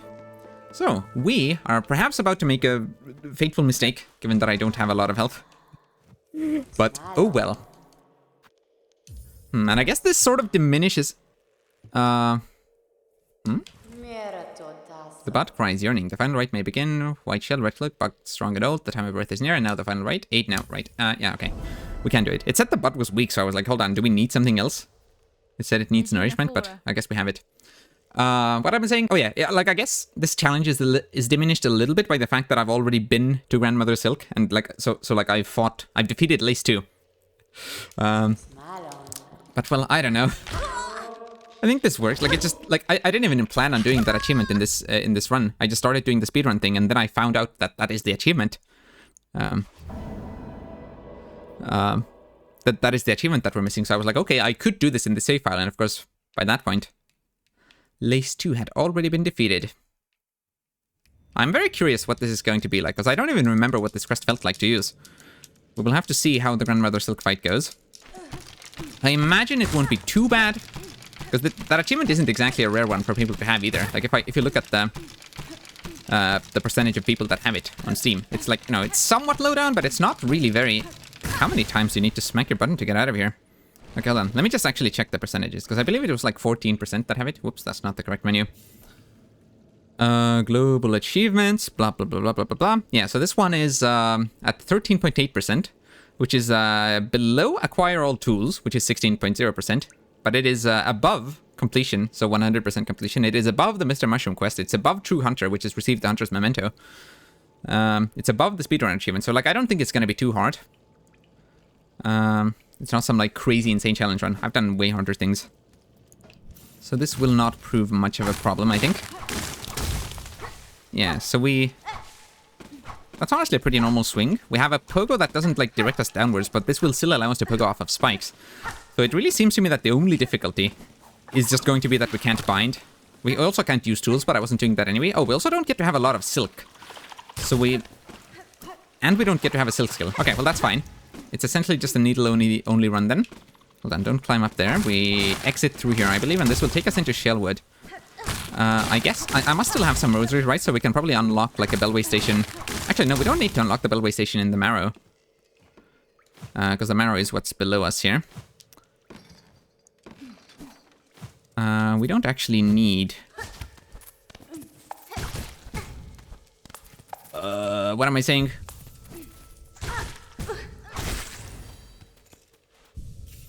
goodness me, my brain. What am I saying? Yeah, the Bellway Station is unlocked because it's the first one. You don't need to pay for it. That one just unlocked by defeating the Bellway Beast. So we should be fine. We just run there and everyone's gonna be happy. Yeah, I might need to, like, on my way back through here, maybe I should practice this pogo a bit. Right, because this, like, sort of pulls you towards the enemy, doesn't it? Like, if you just do it mid-air, then it doesn't go anywhere. But then if you manage to hit it, it, like, pulls you down towards the enemy, which is quite interesting. The regular swings don't seem to do so, at least. Like, they don't pull you towards the enemy. They just... They just swing. Which is pretty acceptable, I think. Yeah, so I'm predicting this will take me between, like, 5 and 10 attempts. We'll see if I'm correct about that at all. I wonder if I'm wildly underestimating how difficult this will be. But I don't know, it just seems like it shouldn't be too hard. Oh, while I am cursed, actually, should we try, like, talking to more people? Because there are plenty of people that I didn't end up having a chat with while in this state last time. Is there anyone at Bone Bottom? At least the Bellway Beast still agrees to carry me. But yeah, I know there's lots of people who will not be happy with you being cursed. So just out of curiosity, I would like to go talk to some people. Like, what would... Oh, man. I don't think I'll run all the way to Xylitol, but I would like to find out what Xylitol has to say. Hello, Peb. Oh, Traveler, won't you stop? Okay. That's just normal dialogue, but maybe that is simply because I... That was the first time I'm talking to you? No. How about you, Flick? Back again? I don't know that I've ever talked to you, actually. The wish wall is up. Yes. Okay, you simply don't care at all that I'm cursed. Yeah, Eva does. Yeah, let's go talk to Eva. I don't think I've even been in the Weave Nest on this save file, but let's go check that out real quick. Yeah, I think it's a good thing that I didn't update the stream title, because we are still technically checking out some things that we missed. It's not just the Twisted Child achievement that we're going for. I love how you can just float like this. Like, that's so silly. You just poof up your dress and then you float. It's so goofy how you can just glide wherever you wish. Okay, so Eva. Eva will not be happy with us being cursed, I believe. I need to activate something here. First, 2 things in the ceiling, I think. Right? Yes. Look at that. Probably don't need to read that. Or maybe I should. Hold on. Let's actually go ahead and read it. This is something to read, right? A rune depicting the Weave Nest. No, don't take the map. What do I need a map for? It does feel a bit silly that I did end up picking up 1 map. So then why am I avoiding the rest of them? But still, whatever, doesn't matter. So this should lead us straight to Eva. I wonder if I should have rested on a bench close by. Maybe Eva will be so mad that they, like, attack us. Hello. Stay back, Twisted Leech. Even lodged within another shell, your ravenous nature shines clear. You shall not defile this chamber, nor claim my soul. Be gone. They even put, like, a shield up. Isn't that interesting? Can I break this down? That would be crazy. What if you got Eva's blessing immediately by doing this? By just breaking it down? Yeah, what an interesting interaction. Did that, like, fade a little bit in response to my needling playing? No, I think it's just ebbing and flowing on its own. Sometimes being brighter and sometimes not. Okay, well, I probably could just bench warp out, right? Oh, how I would love to go talk to Xylitol. I technically could. I just don't know that it would be all that worth it. But you know what? I mean, why not, actually? It's not like the Wormways will be all that difficult to access, right? I am trying to figure out, though. Like, should I just buy the simple key? I might need to break some rosary strings for that. I think it costs like 500. So instead, would it be oh, well, we can't check the map. I think it might be prudent to access it from above, which I think I will do. So, to accomplish that... Oh, should I also go talk to Forge Daughter? Have I unlocked the Deep Docks? I have. Okay. I'll go talk to Forge Daughter, I'll go talk to Pinstress, then we will try go talk to Xylitol. There might be some people at the Bell place. What is it called? Citadel. So, not Bellheart, which is also a Bell place. At the Citadel, at Songclave. I want to talk to some people there. I imagine we talked to Sherma, right? No, I think I talked to some people in the Citadel. And I think Sherma was there also, so we probably talked to the Caretaker in a cursed state in the other safe. Hold on, no need to rest on the bench. Hello, Forge Daughter. I love how Hornet just walks back to the left. Okay, so it seems like most of the merchants can't even tell that you are cursed. Ooh,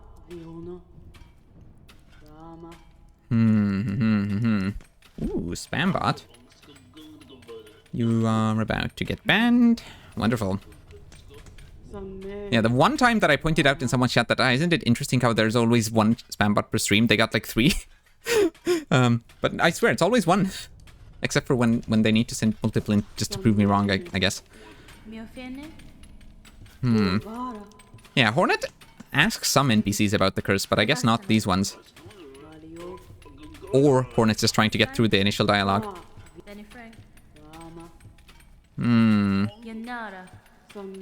Okay. How about Ballo? Probably also nothing to talk about. Okay, well, wonderful. I sure am glad that I came here. I mean, no, it's fine. This didn't take all that long. And now we know, Forge Daughter and Ballo do not care whatsoever that you're cursed. I'm sure there would be some other interesting interactions that would be a little more difficult to set up. And I won't be bothering with those. Like, what if we went and talked to Phantom? I guess that wouldn't be that difficult to set up. We could actually go talk to Phantom. No, but I'm not. We're not going to be, like, exhaustively trying to check everything. Especially as it seems that most NPCs don't have any reactions to it. But yeah, Phantom might. Phantom might. This is not the correct direction at all, right? It can't be. I ran too high. Yeah. The Bellway station is below us. I wonder if Grindel would have something to say, though. Curious. Hold on, what did I say? I wanted to go talk to Pinstress? They could have something to say. Or no, not Pinstress. Pinstress is too far away. I guess they aren't necessarily. Whatever. I wanted to go talk to Seamstress, actually. Though really, that's... It is fair to say that the Pinstress also isn't that far away. Especially since I'm going kind of near the last steps anyway. But I think we're fine.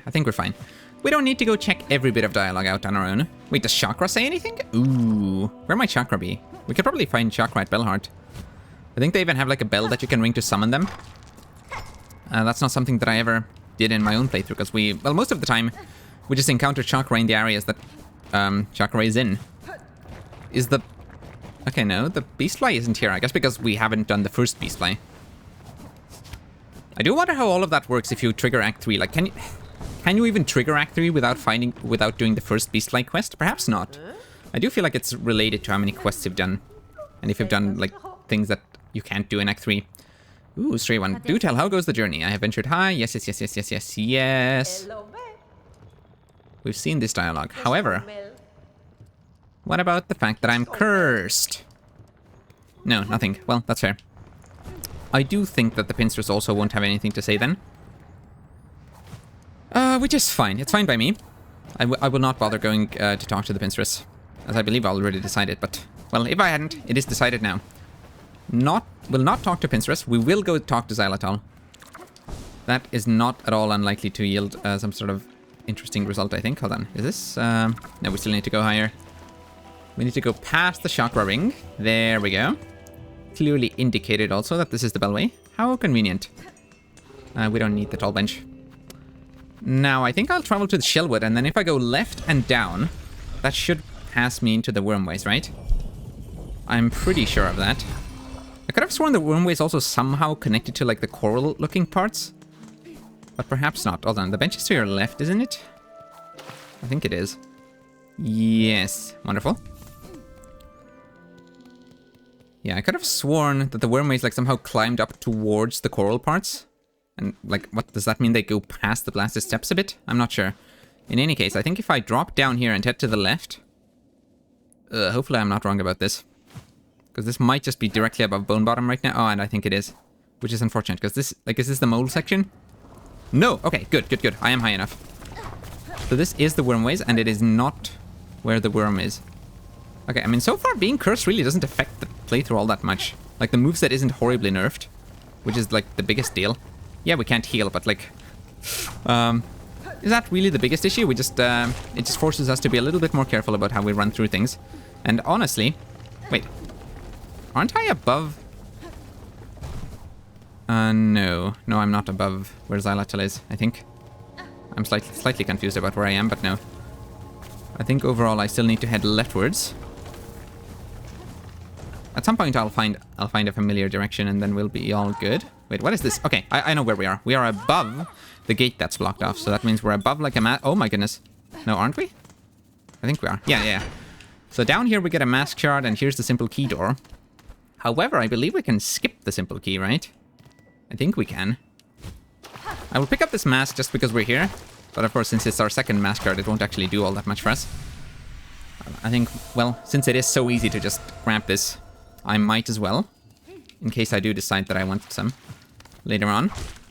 Yeah, really, I guess the only real big major downside of this is that we can't heal. I mean, yeah, we can't use tools, but who even needs tools? And we can't use silk skills, but who even needs silk skills?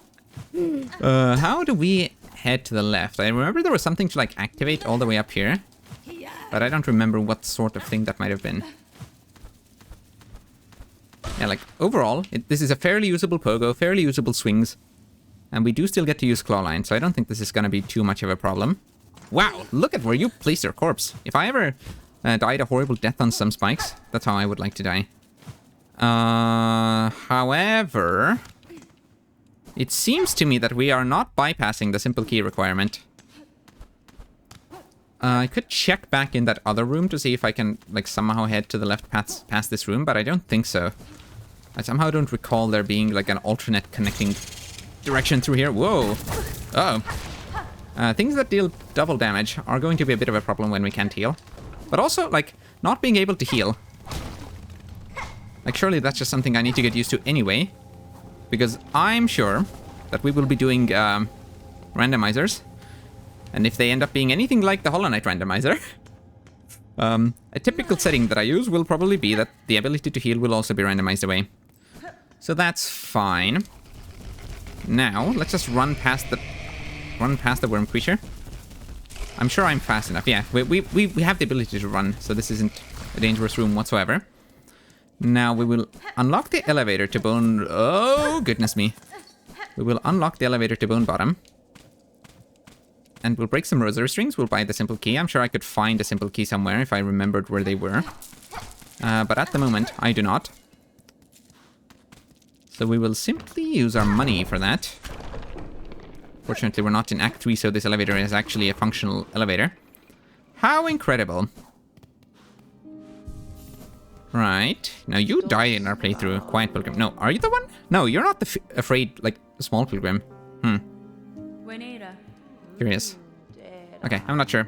Some of these people can die and, you know, like, they can die or not die depending on how much you talk to them, I believe. Which is quite interesting. Now, yes, this does need 500, as I thought. That means let's break some of our things. Not too many, though. We don't need all that. Actually, never mind. We don't have all that many rosary strings in the first place. So we do need to break almost all of ours. Even though, well, I don't know. I'm sure we could also bring some moss berries to the Moss Prophet. Or, no, not the Moss Prophet. That's a character from Hollow Knight. That's not in here. Okay, simple key. We're just a little bit too curious for our own good, perhaps. We want to go talk to Xylitol.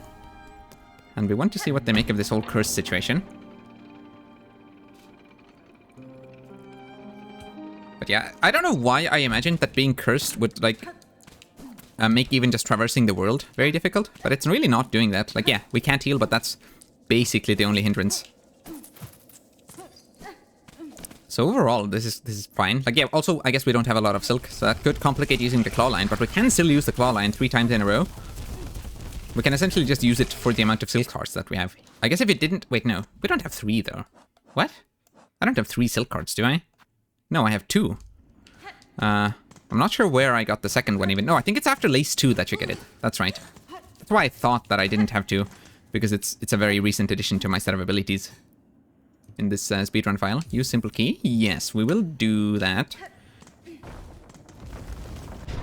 It's interesting how this door is, like, split in 2, so you might think that the separate halves would, like, move down separately or in different directions. And I guess I think they did, like, move down at a bit of an offset. But, like, overall...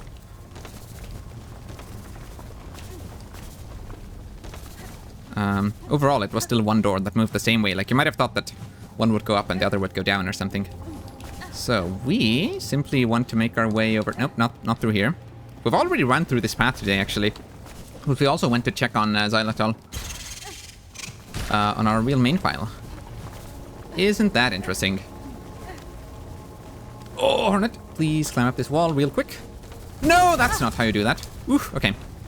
Yeah, so this is where us not being able to heal could become a little bit problematic if I end up taking double damage off of these creatures here. Slightly scary. It's fine, it's fine, it's fine. We're making it to xylitol. Wait, how didn't I take double damage down there? I'm not sure. Let me sit on your bench, good sir. And tell me what you think of my affliction.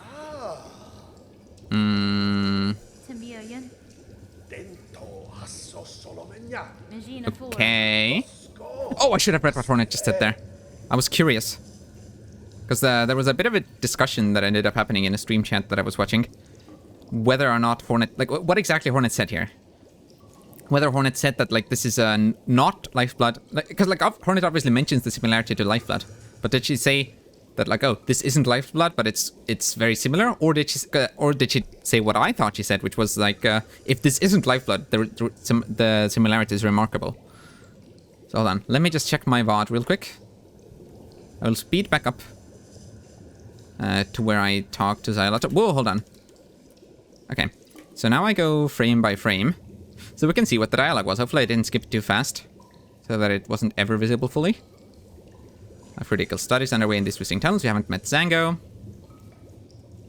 And then Hornet says, I have not, sir. I'm curious, though, about the equipment they have here and the blue liquid contained within. What study consumes you? That's also very interesting phrasing, actually. What study consumes you? Because, of course, the study will end up quite literally consuming xylitol later. Ah, yes, so this miraculous substance intrigues you too. A wonder beyond wonders, miracle-made material. Plasmium, a naturally occurring elixir with no equal. It heals wounds and strengthens shells. I suspect it can even defy death itself. Plasmium, you call it? I have encountered its like before, or else a substance of remarkable similarity. Yeah, so this doesn't necessarily confirm or deny either way whether this actually is Lifeblood or something that's just simply very similar. I don't know. And I guess it doesn't really matter too much. It's effectively still Lifeblood, basically.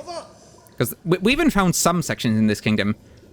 I think we found like one actual Lifeblood node that you like could hit, and you'd get life seed creatures out of it, and then you could kill them, and then you'd get Lifeblood exactly the same way as you do in Hollow Knight. So I think this literally is Lifeblood, and it's just an early stage of it. It's too similar to not be that. You linger here still. No, I don't want your quest. Okay, well, fine, hold on. I'll accept the quest, but I want... Will you comment on my affliction? That's what I'm here to find out, really. Or do you truly just only care about Lifeblood? Yes, I don't care. We've read all this before. Okay, well, fine, whatever. I figured that as a scientist you would care that I've been cursed by this horrible plant thing. This horrible twisted root. But I guess you do not care about that. Whatever. If it's not Lifeblood or Plasmium. Xylitol is not interested whatsoever. Whoa! I didn't need to fall onto that worm, really. Oh my goodness, that was a close ledge grab. I mean, it's fine, it's fine, it's fine. We spent all our rosaries anyway. Not like dying matters. Except, I guess, for the tiny setback that it would pose. So, this should lead us straight back towards Bone Bottom. And now, it is actually finally time to travel into the Citadel and try to find Grandmother Silk. Hold on, you're actually catching up to me. Right, but you can't actually catch up to me with your attacks, because the mole needs to slow down to spurt out the acid. And then as it does that, then it falls behind again. Alright, hello. Good old Bone Bottom that I'm simply passing through again. Now it is time to go to the Citadel. We can check to see what the caretaker says. I think we've heard all that they have to say. But I guess we will be finding that out in just a moment, won't we? Grand Bellway is where we need to go. That's right. So that is where we will go. We'll go here. We'll simply travel up to the first shrine. As a bit of a halfway stop. We could, of course, go directly to the terminus, but as I said, we want to see if there is any affliction-related dialogue that I might have missed. It's interesting, though, because I remember in my main playthrough when I was cursed, it seemed like almost every other NPC ended up having something to say about the curse, even NPCs that I didn't expect to, like Pavo. But, well, now they do. Wait, yeah, aren't you? Scared Pilgrim. Are you the same Pilgrim that was in Bone Bottom earlier? I'm not sure. I think you are. So you found this place too, sister. This citadel's grand promise has been strangled away by cursed thread, but at least the great bell here grants us some sanctuary. We're amongst the blessed few, granted just a little more living. No, but I feel like I've heard this dialogue, even though I could have sworn you died in Bone Bottom.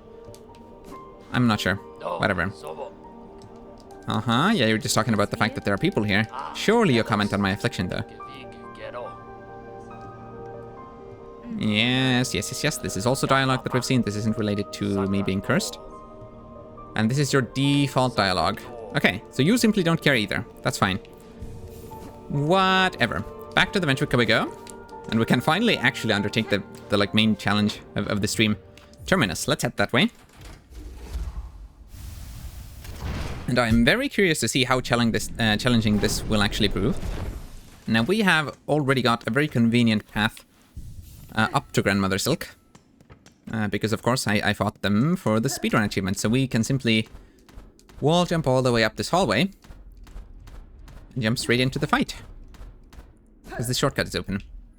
Isn't that incredible? Now how does this climb work? Oh, we also have double jump now, which turns out I didn't really need to go get. But I guess that won't hurt. It's fine. It will probably just make this climb a bit faster, and I'm sure it will serve as a good stall option during the fight. Whatever. Let's go ahead and challenge. Is this louder than usual? Did I like turn up the Silksong audio at some point? Hold on, let's turn it down a bit, maybe. I don't know. Just a little bit. Me and my my arch nemesis audio balancing. I can never do it quite right. Hello, Grandmother Silk.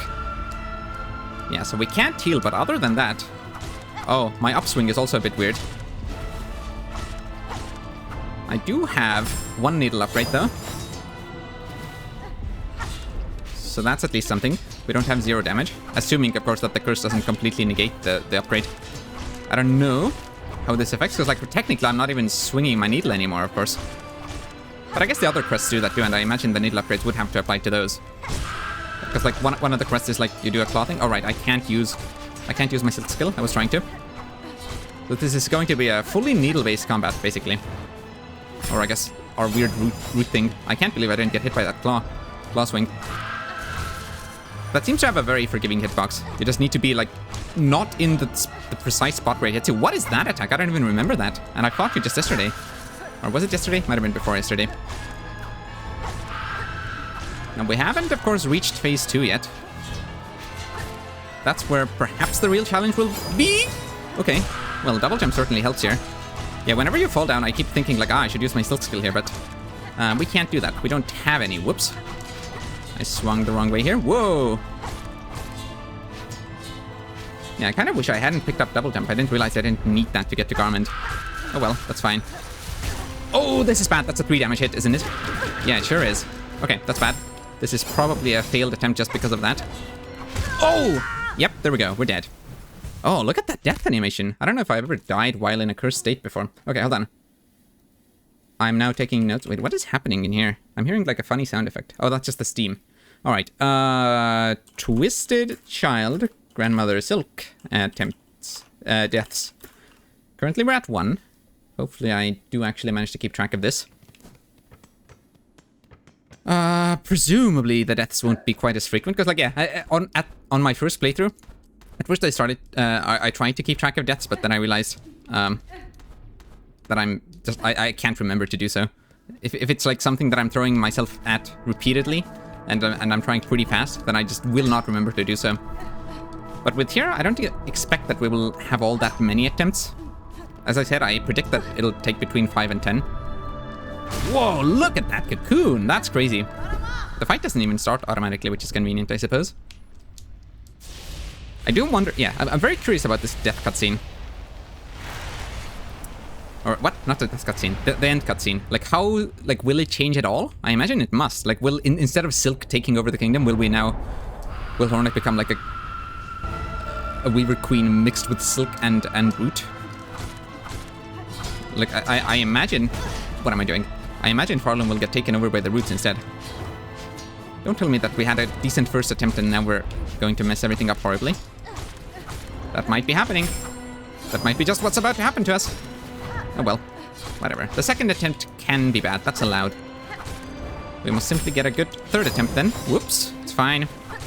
Yeah, it does suck that we already took damage, though. That's not ideal. We didn't even get a single stagger in before that happened. Whoa!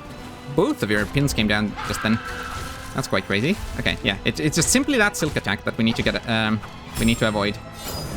That's the most important thing to be wary of. Ooh, okay. Slightly scary dodge there, but it's fine. Slightly scary is better than one that you actually got hit by. But of course, the reason that they're scary is that you might get hit by them. Oh my goodness. Whew. Oh, that's bad. That's bad. I could have avoided that easily, probably, but I didn't. Oh, run away. Yeah, that, like, what am I doing? I just jumped into that. That claw swipe that she does is a bit scary. Okay, that's two deaths. 2 Grandmother Silk deaths. I do wonder how much the needle upgrade helps. I kind of wish I didn't have it. I wish I didn't have that or double jump. Just so we could say that we did this with, like, a pretty minimal set of stuff. But it's fine. I'm sure it's fine. Whoops, we're not quite up there. I keep thinking that that is the platform where we run left on, but nope. It's just a bit higher on the next floor. It's pretty kind of them to let you pick up your cocoon before you even, like, press challenge. So you could come and fetch this and go do the rest of the game if you wanted. Even if you didn't have a Silk Eater. I wonder if you could hit that cocoon. Like, I wonder even if they didn't let you do that, you could maybe hit that cocoon from below this platform. I don't know if you could get enough height, though. Maybe you can with double jump, but if you couldn't if you didn't have it. I'm uncertain. Grandmother Silk. So this is attempt 3. I really hope I don't mess up the counting. Because I am... That's a terrible start to the attempt.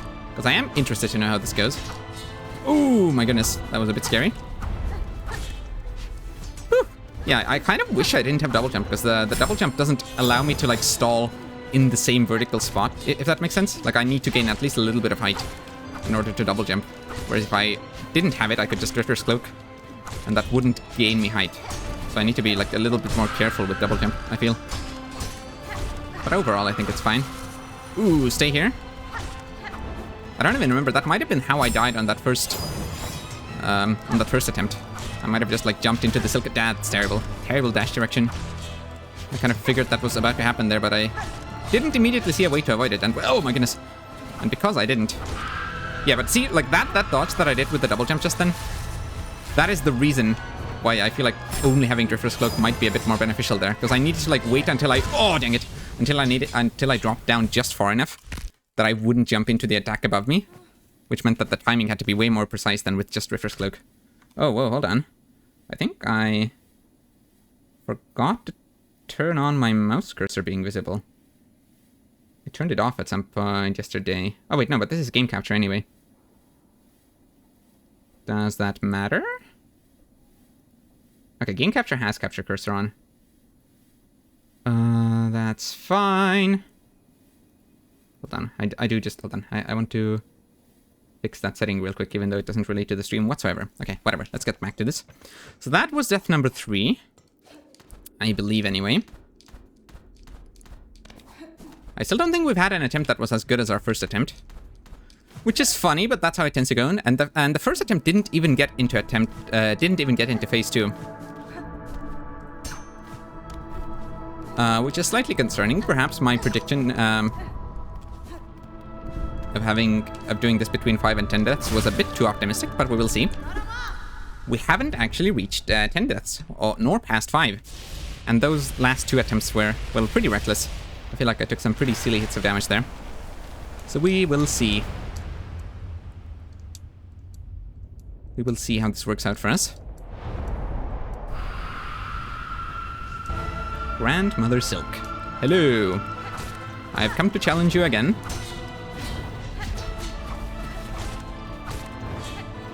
Now, is Grandmother Silk, like, actually a grandmother to a bunch of the weavers here? Or are they just, like, a mother who is grand? Like a very, very royal mother? Oh no, this is bad. Terrible dash direction. I shouldn't have done that. I'm not actually sure what I should have done there. Probably could have done something with the Drifter's Cloak, but with the double jump, things are a bit more risky, as I've just been talking about. Wait, I was able to, like, fling those pins around. That's kind of interesting. Or at least I find it interesting. Yeah.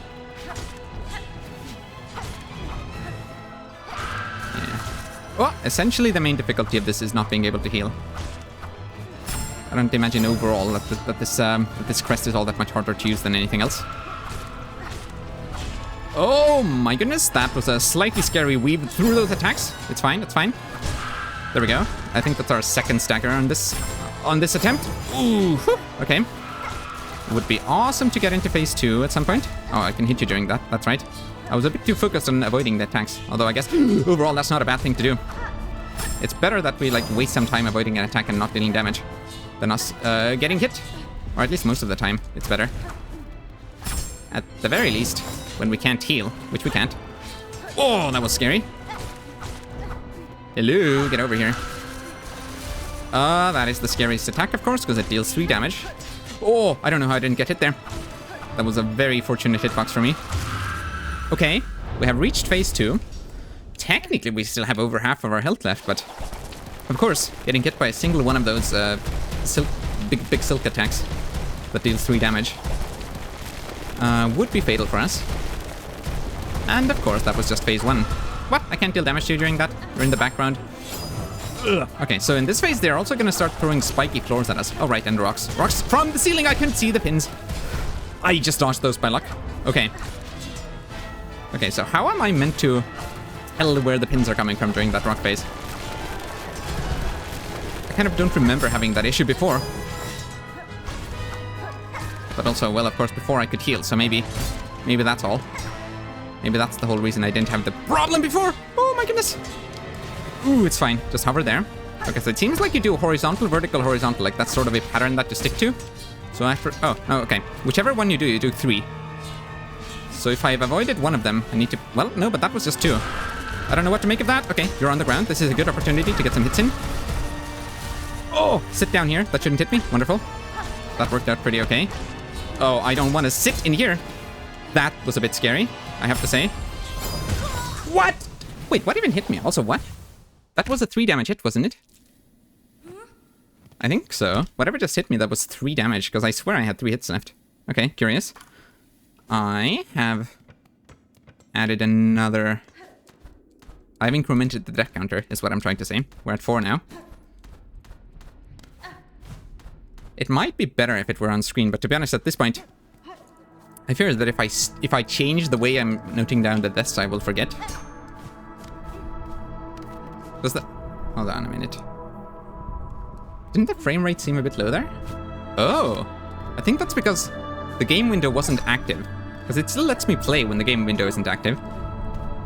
Like the controller input still work, but it looks like the frame rate is worse when the game window isn't the one that's in focus. That's curious. Why is the volume so loud in here? It's fine. Definitely fine. All good. Yeah, that's interesting. Maybe that's what was happening before as well. When I was like, huh, doesn't it seem like the frame rate's a bit low here? And, or like, I don't know, it seemed like it was stuttering. So I think that must be it. If the game window isn't in focus, that's when it does that. And when I say low, it was like, well, at least Steam was showing that it was at like 109 instead of 120. But it was very much noticeable because, well, I noticed it and I was complaining about it. Oh, okay. Yeah, like that attack there. I need to not dash in that kind of situation. I need to just double jump. And the double jump ends up having to be very precise, is kind of the issue with that. Ooh, okay. That was a slightly risky dash, but it did seem to be doable and correct. I like how it can pogo those spins there. Okay, first stagger. Again, I don't know that those actually indicate... Oh, this is bad. I don't know that those actually indicate how far we've made it through your health. Because in Hollow Knight, it's based on the amount of hits and not the amount of health, not the amount of damage. However, I guess since all of our damage is going to come from the same amount of hits anyway, or like, you know, we're just doing single nail swings and all of them deal the same amount of damage as far as I know.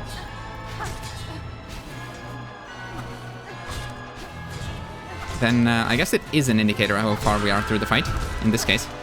In this very specific case. Okay, slightly scary that you covered the whole ground with that. It's fine though. Also slightly scary that I've already taken 2 hits of damage, or well, 1 hit but 2 health, 2 masks.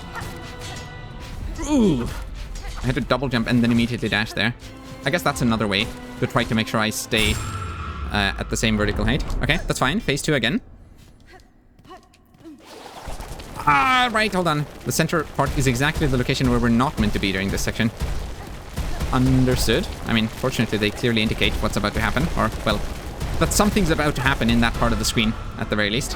Are your legs also pins? Like, what is that? What's happening there? Okay, so next time you have that section where the middle of the screen is covered with an attack, I need to make sure that, like, off-screen pins aren't about to run into me. I need to make sure I actually see where they're coming from, because last time we got to phase 2, I just kind of happened to dodge them by luck. Ooh, nice. Okay, those pins aren't coming from me then, because we got a stagger in. Very convenient for me, I'd say. Okay, just pay attention to the pins. Yeah, okay, you can actually clearly see them. They're just covered by the rocks slightly. But you have all the information you need to know where they're coming from. And when. You can still see the pins. You just need to not be distracted by the funny rocks. Ooh, I jumped too high. Okay, well, that was reckless. That was hubris. That was greed. I just tried to go in for the attack across the rocks, but... Or, not across the rocks, across the spikes. Ooh, bad spot to be. Whew. We can't even afford to get hit by a 1 damage hit right now. Much less a 3 damage. Dang it. Okay. Yeah, so the end of that claw swing swings upwards. Just unfortunate. Unfortunate for me because I got hit by it. Hold on, don't forget to increment the death counter. Which is right here. We're up to 5 now.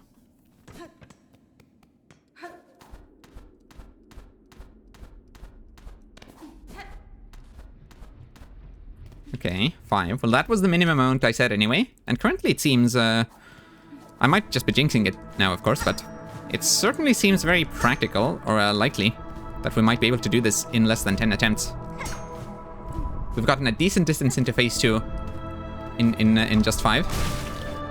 I don't think my prediction was all that far off. Or at least not necessarily. Like, it could be that we just start messing up a lot, and then we end up taking like 20 attempts, but overall, I don't think it's impossible. I think it was a good prediction, even if it ends up being wrong. So, let's see if it does end up being wrong. Currently, we've still got some leeway, but that, of course, doesn't mean that we should get reckless. Yeah, don't your legs look a lot like the pins that you're using? Like, what's even happening here? You're not like a silk construct, are you? Whoa, okay. Those dodges were very precarious. I almost messed them up completely.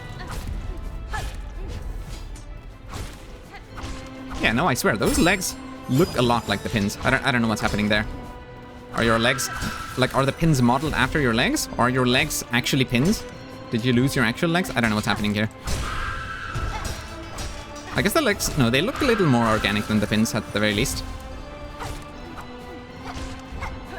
But still. Slightly suspicious similarity there. Oh my goodness. That was half luck, half skill, I would say. It was, like, it was a bad situation to be in, and it was lucky that I didn't end up in a worse situation, but then I did have to intentionally use skill to get out of that situation. It's just fortunate that it was one that I could even get out of, is what I would say about that whole thing that happened there. Oh, I didn't realize to do another horizontal, so we are at the point now where triple attacks are likely. Woo!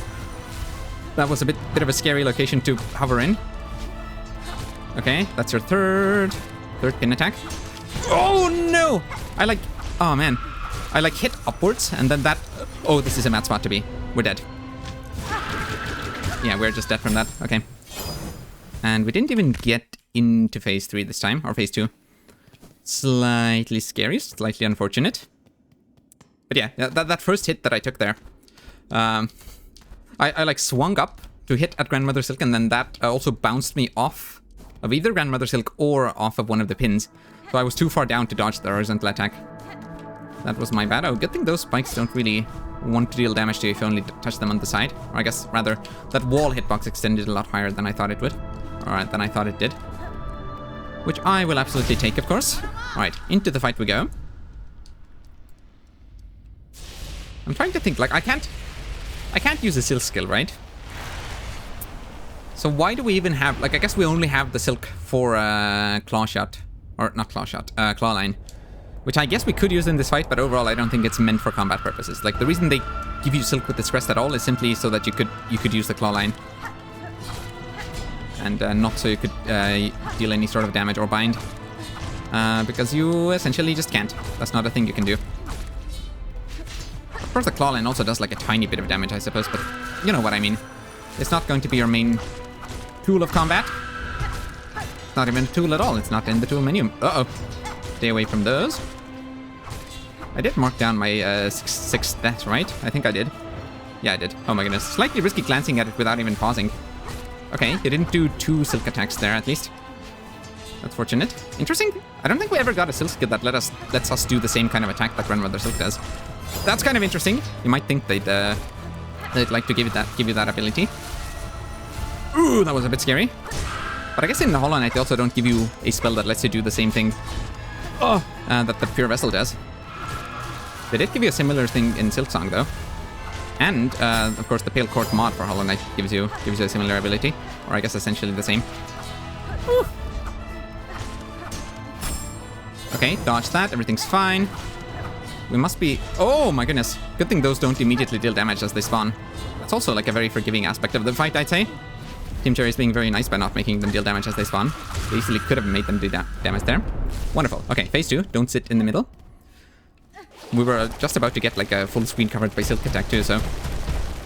Very fortunate that we're entering phase 2 now. I've also noticed that I didn't take any damage yet. I'm sure that will get ruined momentarily. Oh, I did actually get 1 hit of damage in there. Okay, vertical attack. Overall, they are not as scary as the horizontal ones, though I'm sure they could be. Oh, no horizontal attack there. Oh, interesting. Yeah, watch out for the claw attack. I'm starting to think that might deal triple damage. Because of that one time when we died to it when we had 3 health left. Or at least I thought I had 3 health then. Oh, don't dash, don't dash, don't dash. Sometimes you want to not dash and simply move horizontally on your own. I would like to head to the middle, but honestly, I might just stay safe and jump around here. Yeah, you don't even need to dash to avoid the horizontal attacks. So sometimes it might be safer to stay that way. Oh my goodness, that was almost pure luck that I didn't get hit there. No horizontal attack, curious. Okay, slightly scary that this is the moment when I started to move around the arena. Can we get rid of these spikes? I would love for them to just not be on the ground anymore. Thank you. They are gone now. Oh, bad spot to be. I don't even know how I avoided any of that. Whew. I really thought I was just about to get hit by the rocks, and then because I was in there and frantically trying to get out, I thought I would get hit by the pins, but none of that actually happened. Oh, this is a bad spot to be. No! This is an even worse spot to be. I need to stop doing that. That's like the 3rd time that I've gotten screwed by trying to climb above the spikes. That was a bad dash. Oh. I'm throwing horribly. Okay, we're gonna have more spikes. Oh, I need to sit here, and I need to sit here, and we're fine. Okay, just don't go above the spikes. Everything's good. As long as we just don't recklessly climb above the spikes. Another stagger, we're fine, everything's great. No! What? I just didn't jump fast enough, dang it. Okay, that is 7 deaths. 7 deaths. But I do believe that was our best attempt so far. Let's see. As long as we don't start performing worse, which, well, isn't out of the question at all, but assuming that we don't, we might end up doing this in exactly 10 attempts. That would be interesting. Because given that we've died 7 times, this must be our 8th now. How interesting. Again, even if we do end up going a bit over 10, I think my prediction was quite good. Which is cool, not that it matters so much in general, but I just... it's kind of neat if I manage to get it accurate. Again, not that it matters too much overall. And the only reason I can predict it is because I already am familiar enough with the game that I know what this boss is like, and I know what what Hornet's moveset is like, and how well I can use it. If it were a boss that I hadn't fought before, I don't think I could predict that at all. Because a lot of the time, a boss can feel easy, or it can feel like all the moves are predictable and you should be able to deal with them, and then you just can't. The first time you fight them, it'll still take you a whole bunch of attempts, or at least it'll take me a whole bunch of attempts.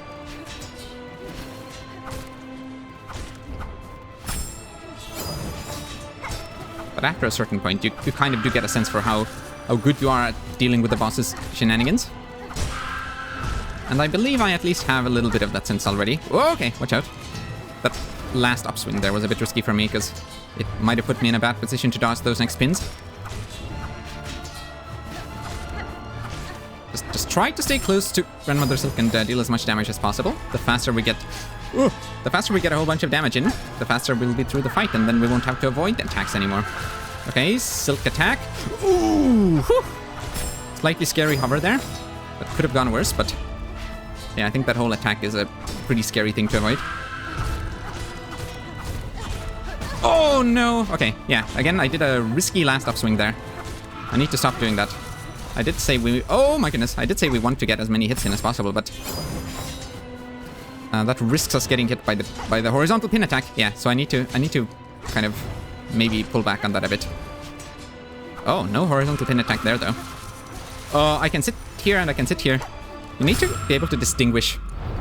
You need to be careful to distinguish between, like, which of the silk threads is the current attack and which one is the next one.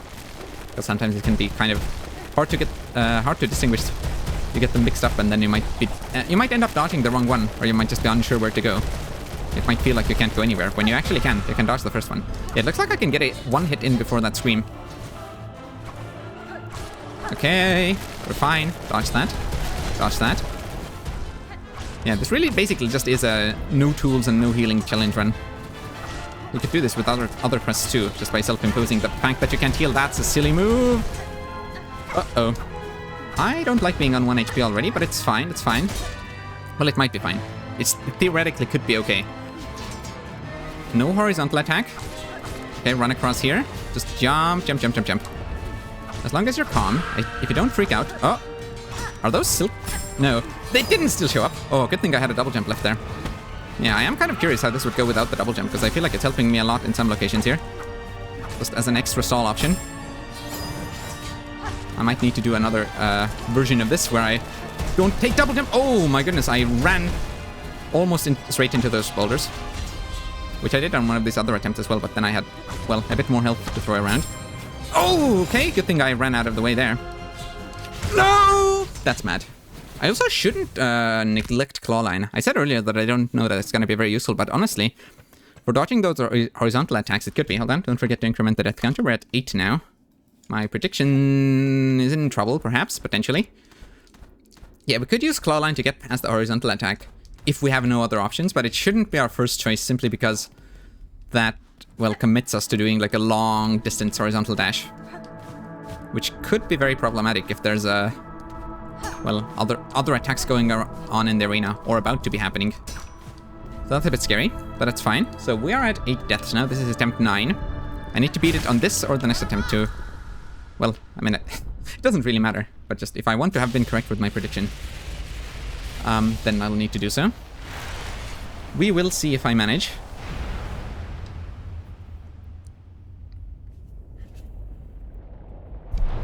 My mic's covering the screen slightly. Stop! It keeps bouncing up. Whatever. Who cares? Alright. Let's go again.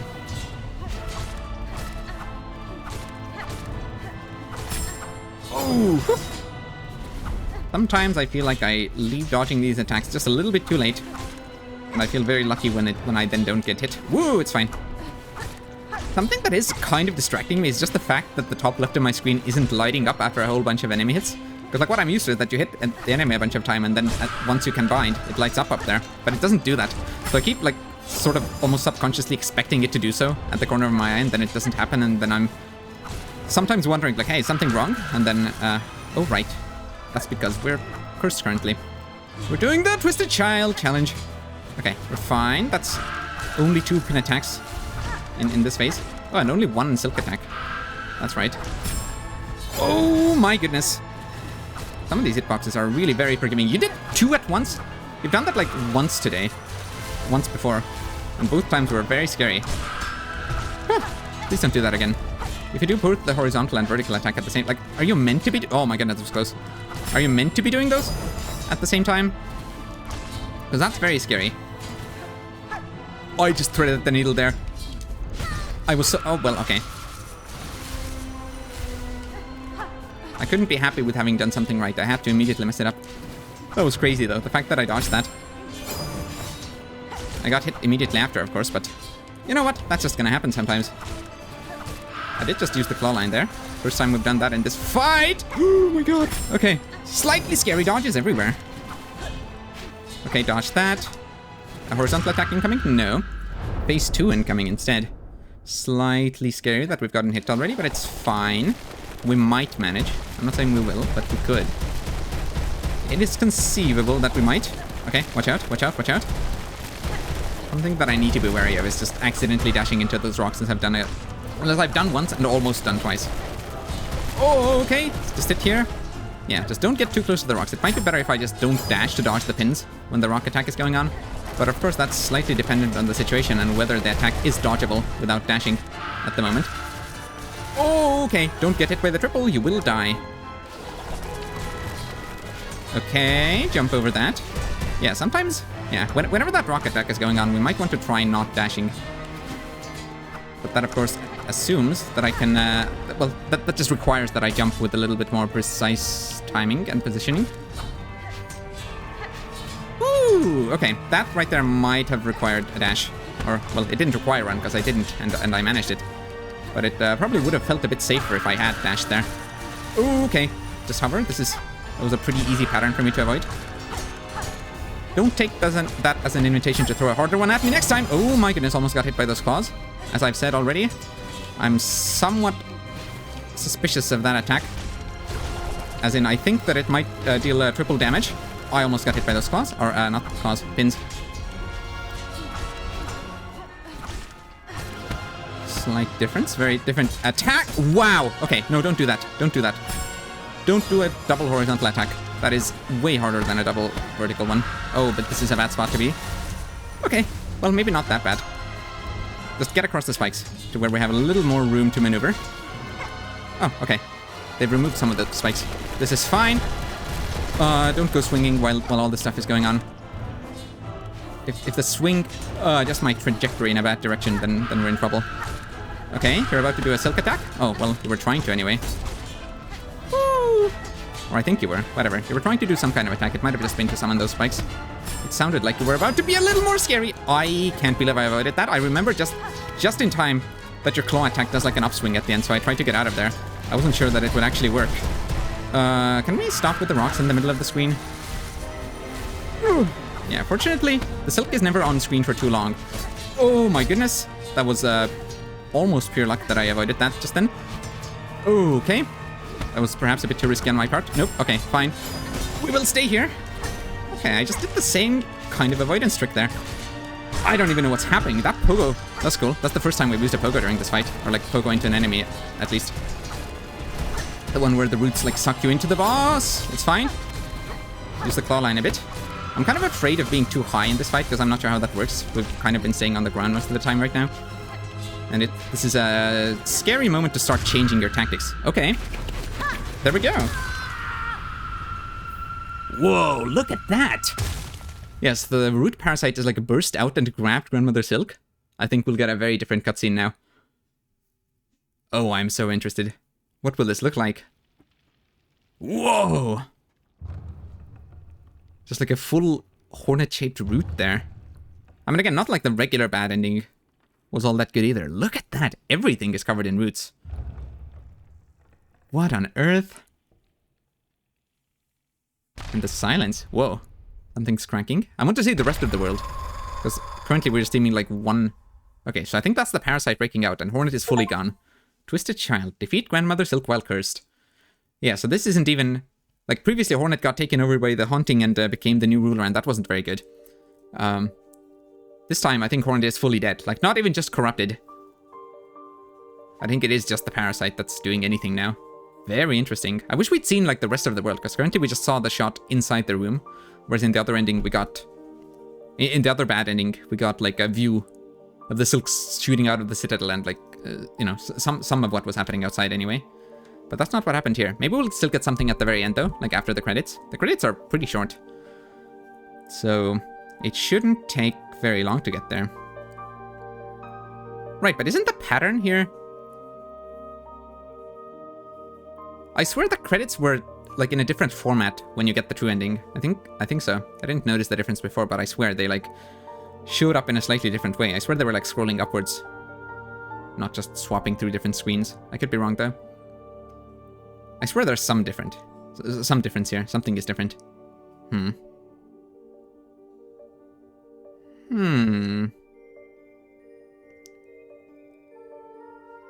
It's kind of funny how many times we've seen these credits. Like, what? This is our 5th time, maybe? And also, look, my prediction was pretty much spot on. We died 8 times, and I said it would probably take me between 5 to 10 attempts. That kind of feels good that I was able to judge the difficulty of this. that accurately. Oh, we do get a post-credits. Or no, we just unlock a special title screen background, I think. I think that's what that is. Yes, we did persevere. Game completion, well, it shouldn't tell us the percentage. But there we go. We explored a whole bunch of lore things that we missed out on today, or just like neat little encounters. And then we got the Twisted Child achievement. How fun. Yeah, that is a new title screen background. Very cool. Grey Root. How many do we have now? 1, 2, 3, 4, 5, 6. 6 different title screen backgrounds. I wonder if there are more that I've missed. Probably not. And look at our achievement list now. I love the icons for them. They look very pretty. But yes, now we only need the two 100% achievements. One for Steel Soul, one for speed completion, and one for just regularly beating the game in Steel Soul. Again, I don't think I'll be doing that on stream. At the very least, I will need to do some practice runs for Steel Soul on my own time. Maybe if I like have a couple of failed Steel Soul attempts under my belt, maybe I'll like decide that I want to stream the last ones where I feel like I might actually have a shot. I'm not sure. But in any case, I think we're done. This time, we are actually done with streaming Silksong. Until a rando comes out or something. Or I think there already is. Like, I don't know. There's already like a beta version of a rando. I don't know how usable it is. Maybe I should just check it out. But yes. I think for vanilla Silksong, that might be it for now. And we'll see. I might actually get back to continuing Dark Souls or something. Isn't that exciting? Or maybe something completely different. It's been a while since I streamed like a single-player Mario 64 hack. Who knows? But yes, what an incredible experience. I'm glad I went back and checked out the things that we checked out today. And as the blurb at the end of the credits said, we'll see you again on the road ahead. Or we'll meet again, whatever. Goodbye.